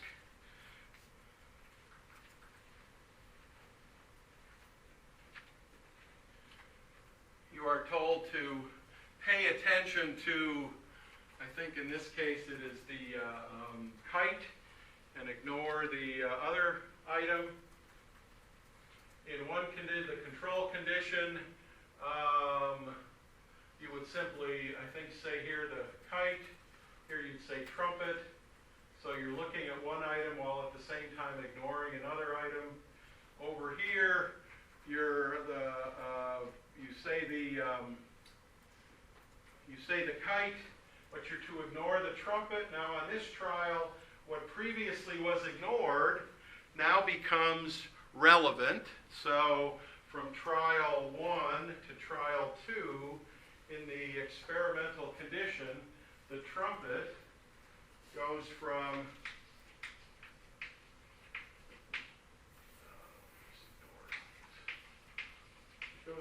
being irrelevant to relevant. Here it's irrelevant because you're to say the word kite out loud. So presumably when you're saying the word kite out loud, and since you're looking at these two overlapping images,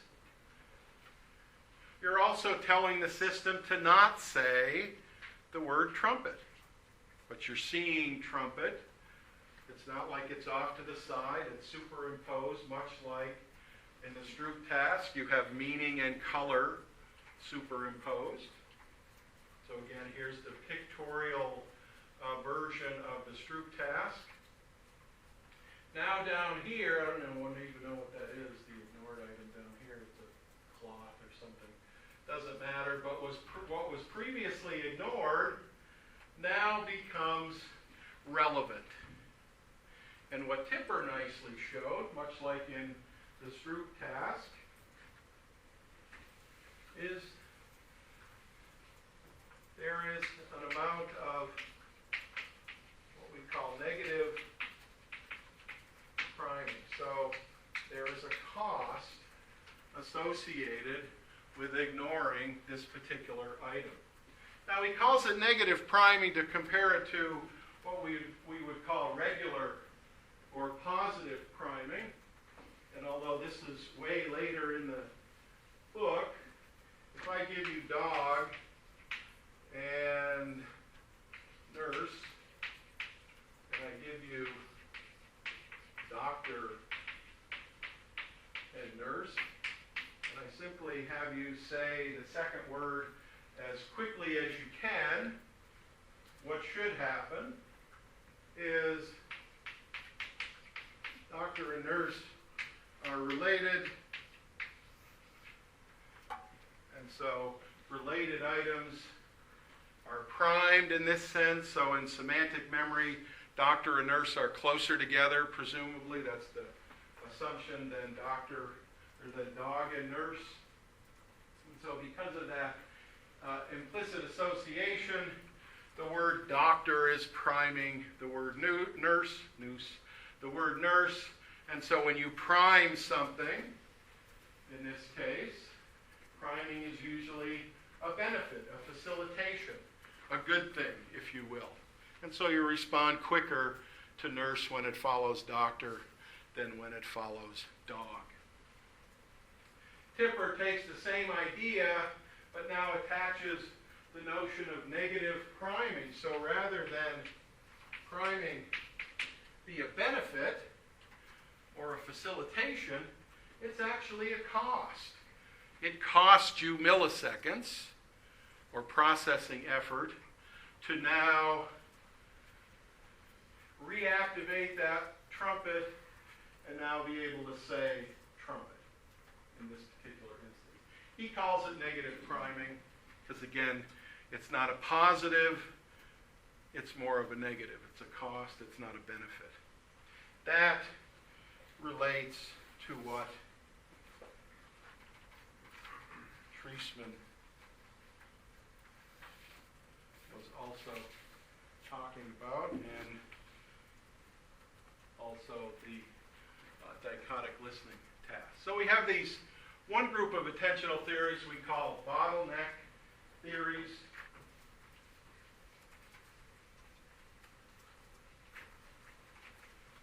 And again, we can explain the effects from this week's readings from a bottleneck perspective.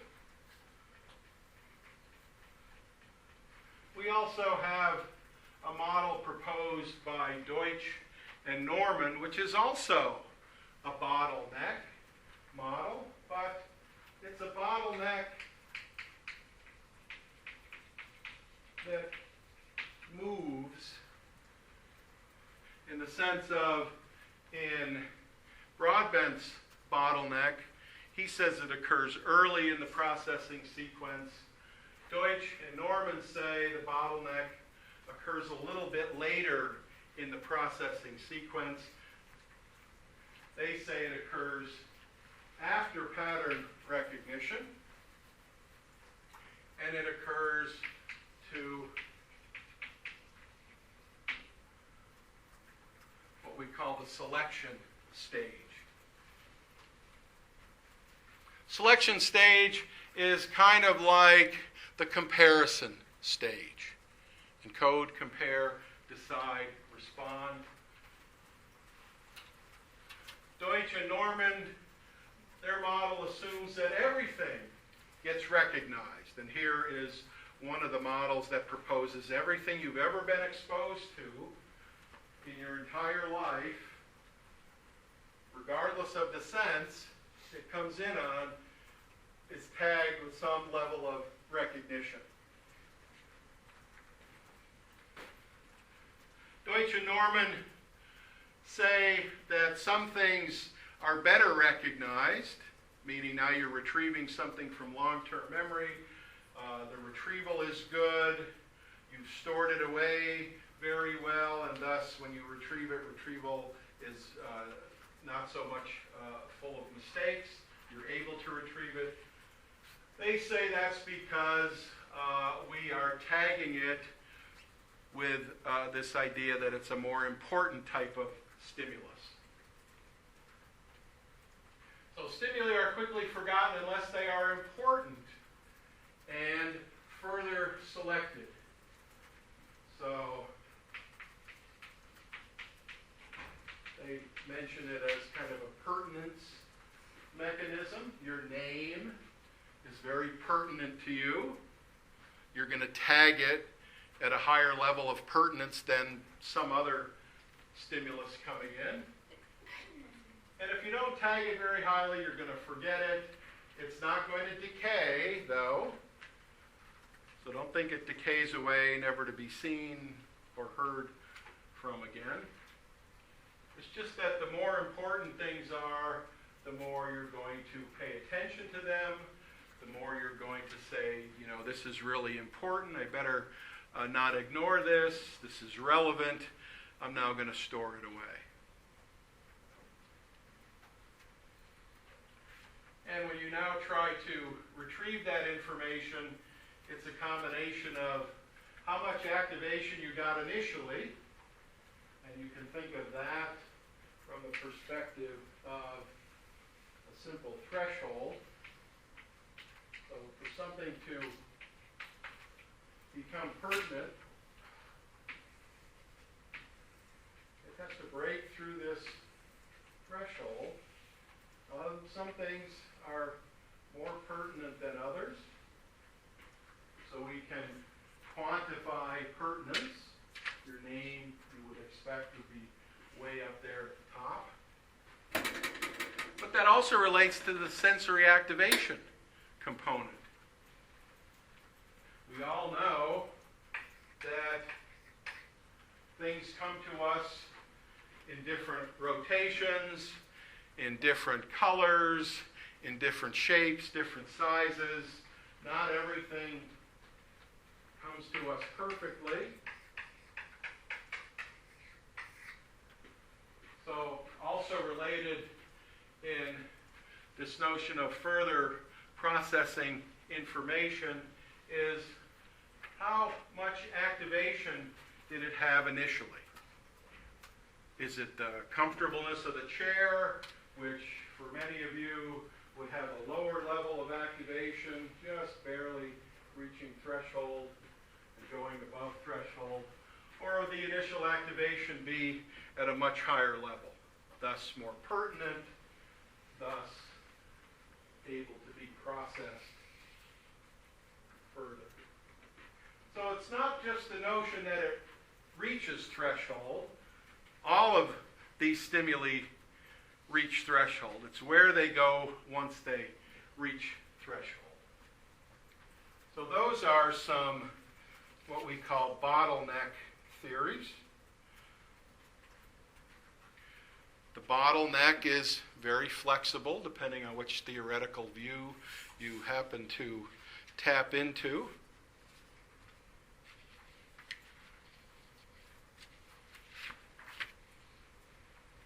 The other class of attention theories are what we call capacity theories. How much capacity do you have for a given task?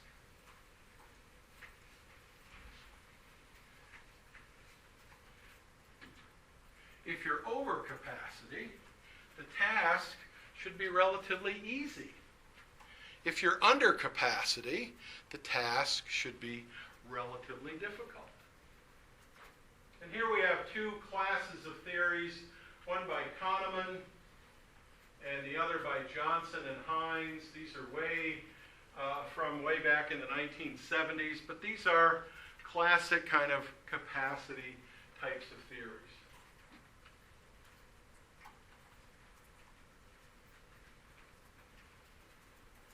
A lot of these rest on the methodology of dual task.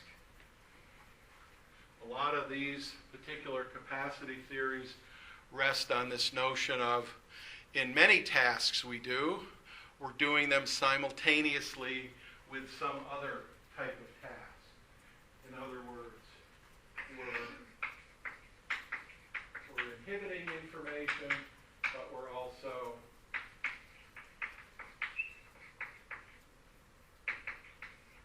facilitating information.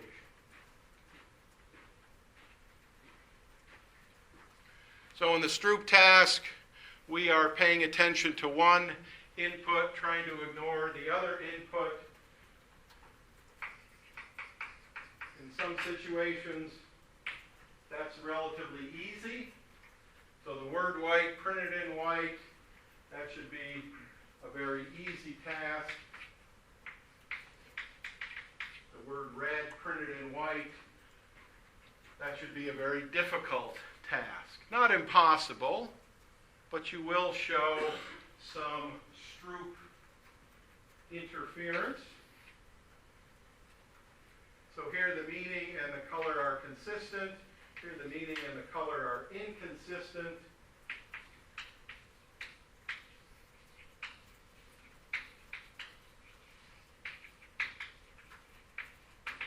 That difference is what we call Stroop interference. And it doesn't have to be words and colors. There are probably millions of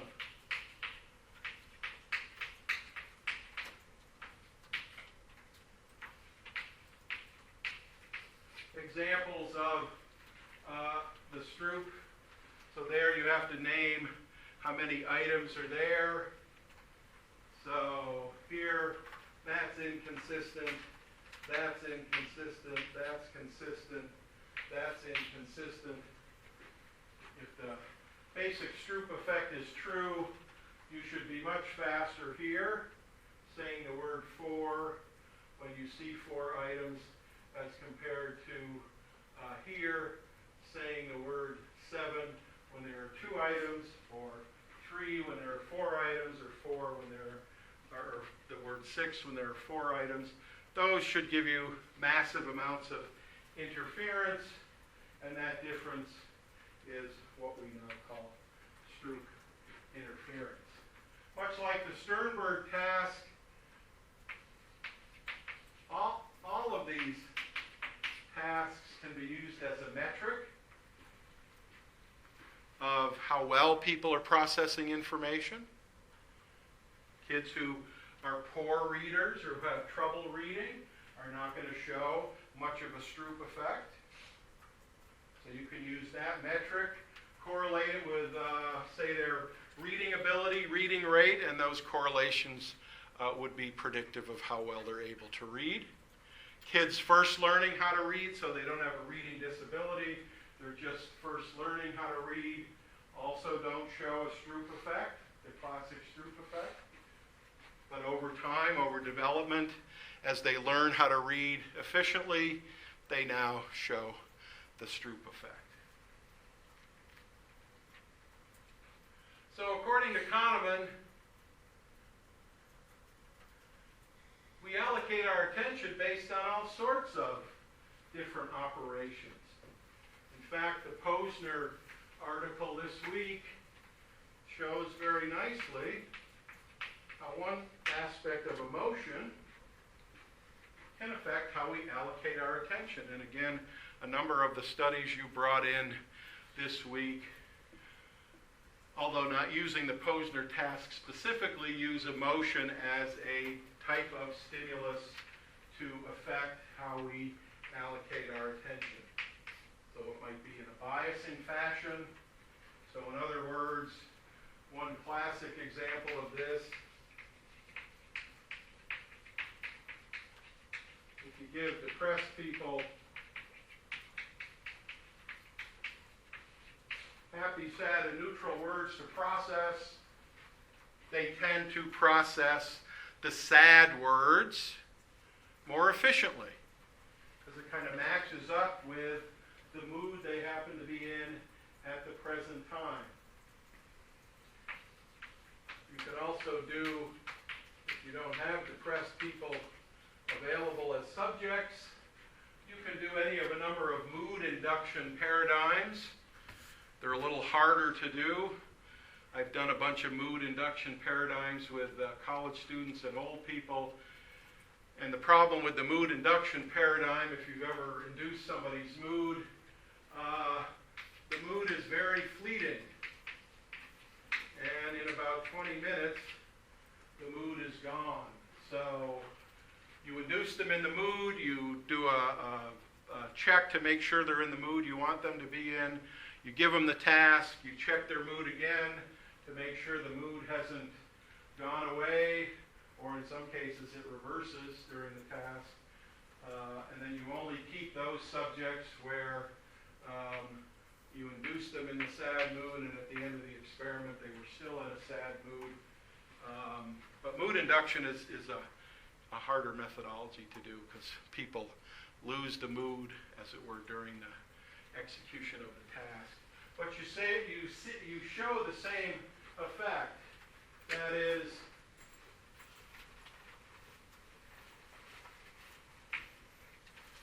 neutral, sad, happy. Let's see. This is reaction time.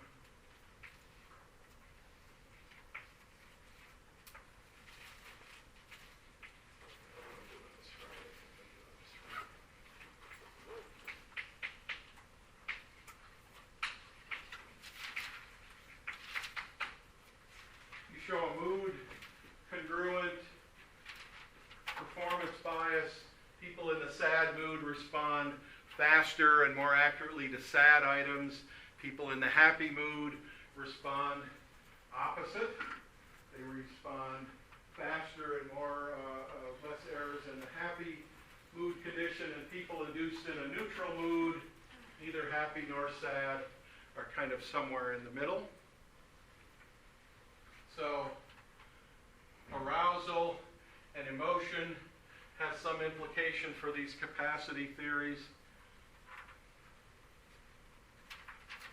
Moment-to-moment intentions also have some effect on our allocation of attentional capacity. This is similar to and related to the Posner article you read this week, whereby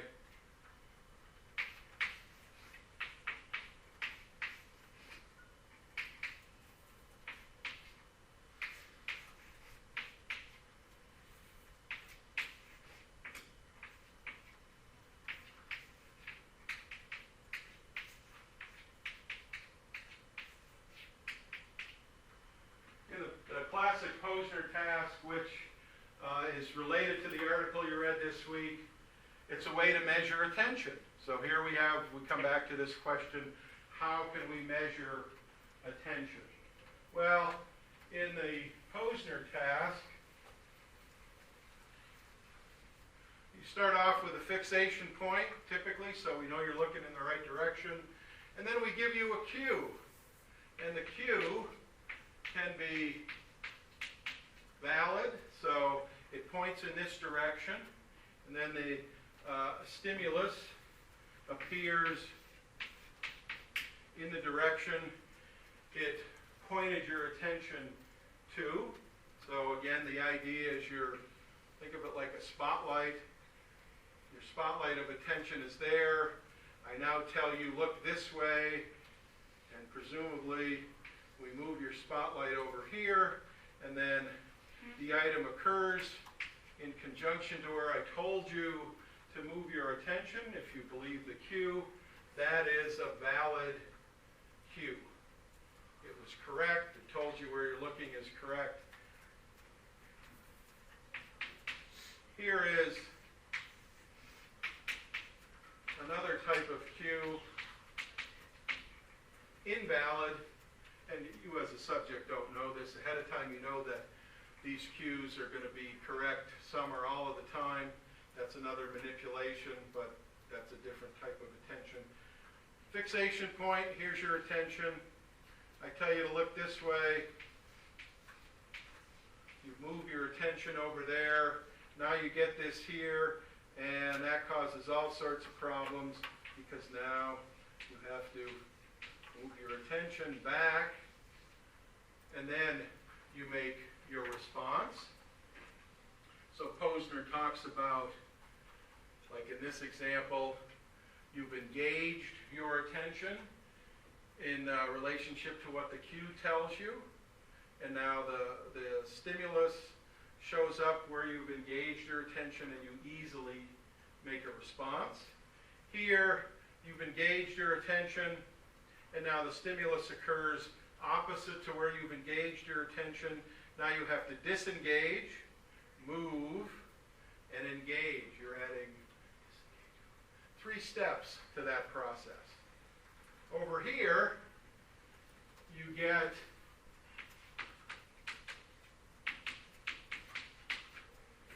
again the fixation point. Now you get an arrow going both ways. Now, what you should do in that case is you're going to have to expand your attention across the entire field. I mean, you wouldn't put it up here, down here, because you'd never get stimuli that appear there. But now you've widened your scope of attention, and thus, wherever the stimulus appears, you should be able to respond to it. Now, what comes out of this paradigm is a way to measure attention. So here are our 3 conditions: valid, neutral, invalid. Valid, neutral, invalid.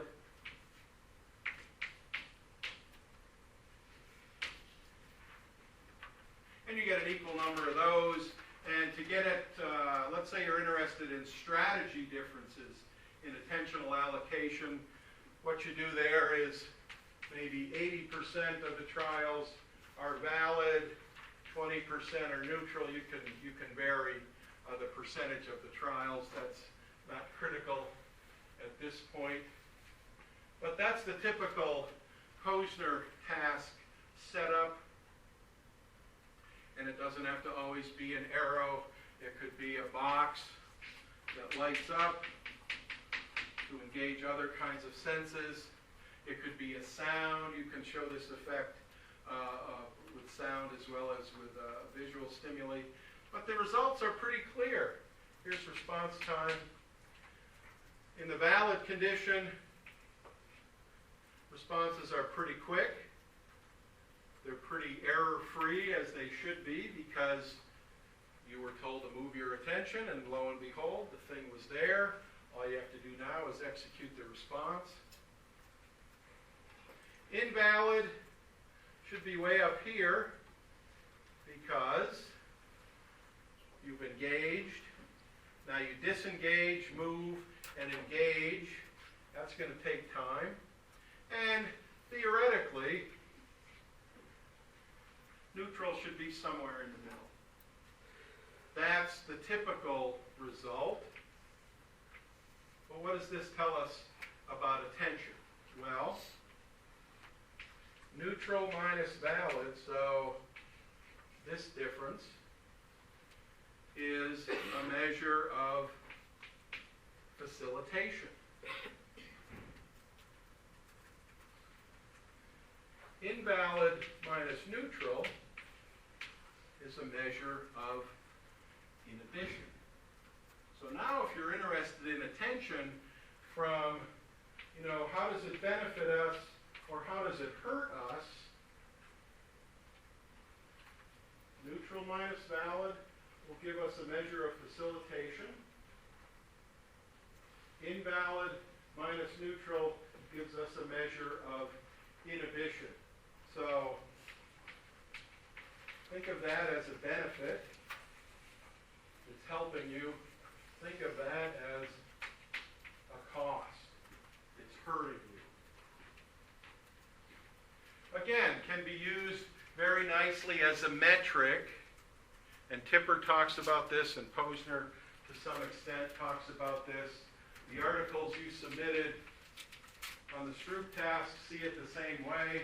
All of these tasks can now be used as metrics. So you have attention deficit hyperactivity disorder subjects or clients or what have you. You can now get a pretty good handle on not only their level of interference or distraction in the Stroop task, but their cost and benefit or their facilitation and inhibition in a standard kind of Posner task. You can vary the percent of trials. Here the subject gets an equal number of valid, invalid, neutral trials. You can vary those percentages to start to look at strategy differences. When you start to look at strategy differences, you also start to see how flexible our attention can be. Because that idealized graph on the right side of the blackboard doesn't really tell us anything about strategy use. Why? Because each cue is equally likely to be valid, invalid, or neutral. If these were 80%, or if the neutral trials were 80% of the trials, or the invalid trials were 80% of the trials, now we would start to see what do subjects do as we manipulate this particular strategy. If they get many, many, many more invalid trials, say instead of 33 1/3, 80% of the trials are invalid, we probably wouldn't show as much of a cost because they've now seen that invalid trial set 20% of the time, or 80% of the time. So you can manipulate these percentages to get at strategy differences, which also nicely relates to how much capacity we have. And then overall, we get just a global measure of attention by looking at invalid minus valid. Of course, it's going to be whatever our cost and our benefit is. But now we can start to see individual differences in attentional allocation based not only on if we manipulate the percent of trials, but what's also interesting is in some instances, and this is where it gets kind of interesting because now you can test different subject groups. You might get a subject group that shows this effect. No facilitation, but lots of inhibition. Again, we go back to the model we talked about. Valid, neutral minus valid is a measure of facilitation. Invalid minus neutral is a measure of inhibition. Now we can start to see across differing populations how much of their attention is made up of facilitation, how much is made up of inhibition, and in some cases, they might not show any benefit or cost of the particular stimulus that you're presenting to them. So again, a very nice metric that's used extensively, like the papers many of you turned in this week. A lot of them are kind of emotional Stroop tasks, variations on the Stroop task, but you see also variations using the standard Posner task. Tipper, in his article, talks about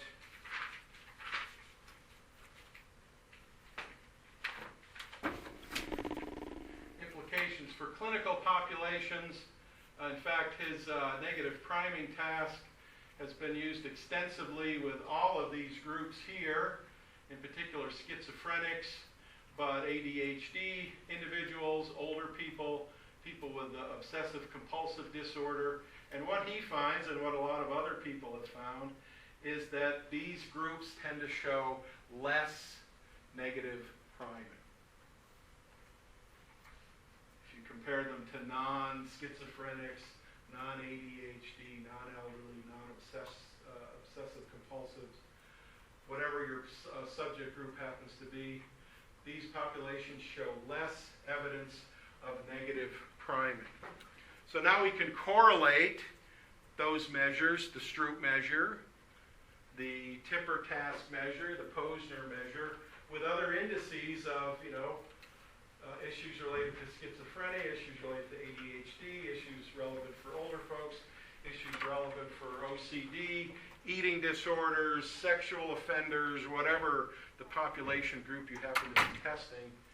And we can now start to make some, or talk about issues related to how they are processing information.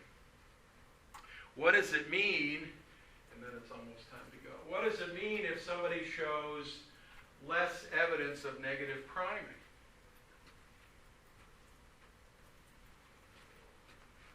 What does that tell you? Or they show less Stroop interference. Or they show this pattern, inhibition but no facilitation. What does that now tell you about that particular population? Regardless, it doesn't matter what the population is. What does it tell you above and beyond what you already know about that population? Anybody?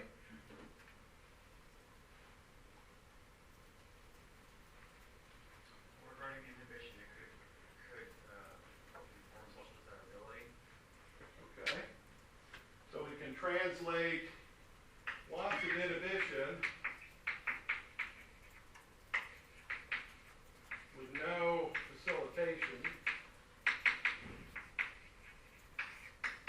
And now we can make some, or bring up some discussion about that particular population. What would it mean if you have lots of inhibition but don't show any facilitation? Or if you show the opposite, lots of facilitation and no inhibition. Or you don't show a Stroop effect, but your reading rate is normal, you know how to read, whatever. So think of these tasks as not just, these dull, boring, which they are, laboratory tasks, because there's usually hundreds of trials involved. Think of them from more of an applied setting.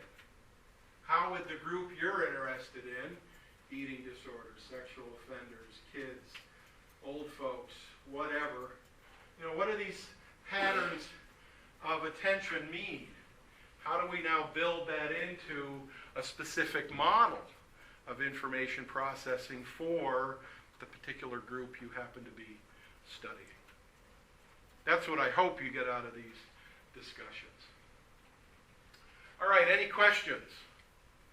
Any questions? In the remaining time, just let me show you what others are doing, because it's always nice to know what your cohorts are doing. Of course, I don't mention any names. It's more of just how can I use these tasks to look at kind of attentional issues.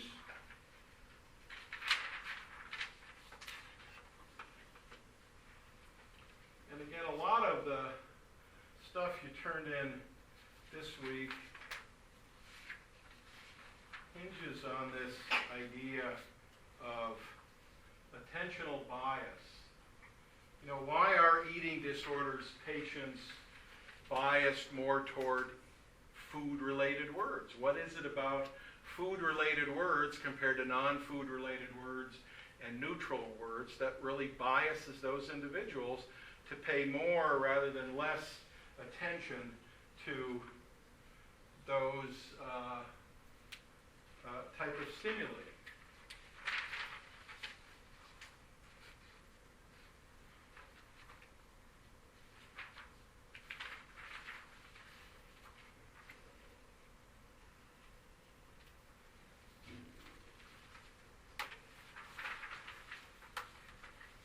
I mean, you name it, this attentional bias seems to have been used in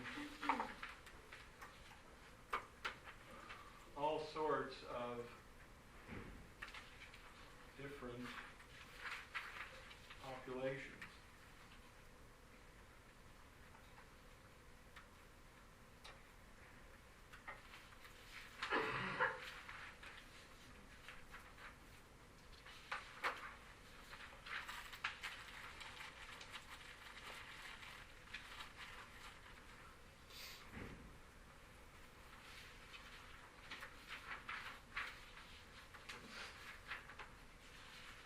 All right, any questions before you go?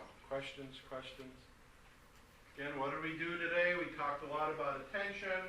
We went over each of those articles. I tried to apply them in the real world. You know, how do we measure attention? What is attention? Is it something we can measure, something we can manipulate, something we can divide, allocate, whatever? Questions? See you next week, folks. If you haven't turned in your stuff yet, please turn it in.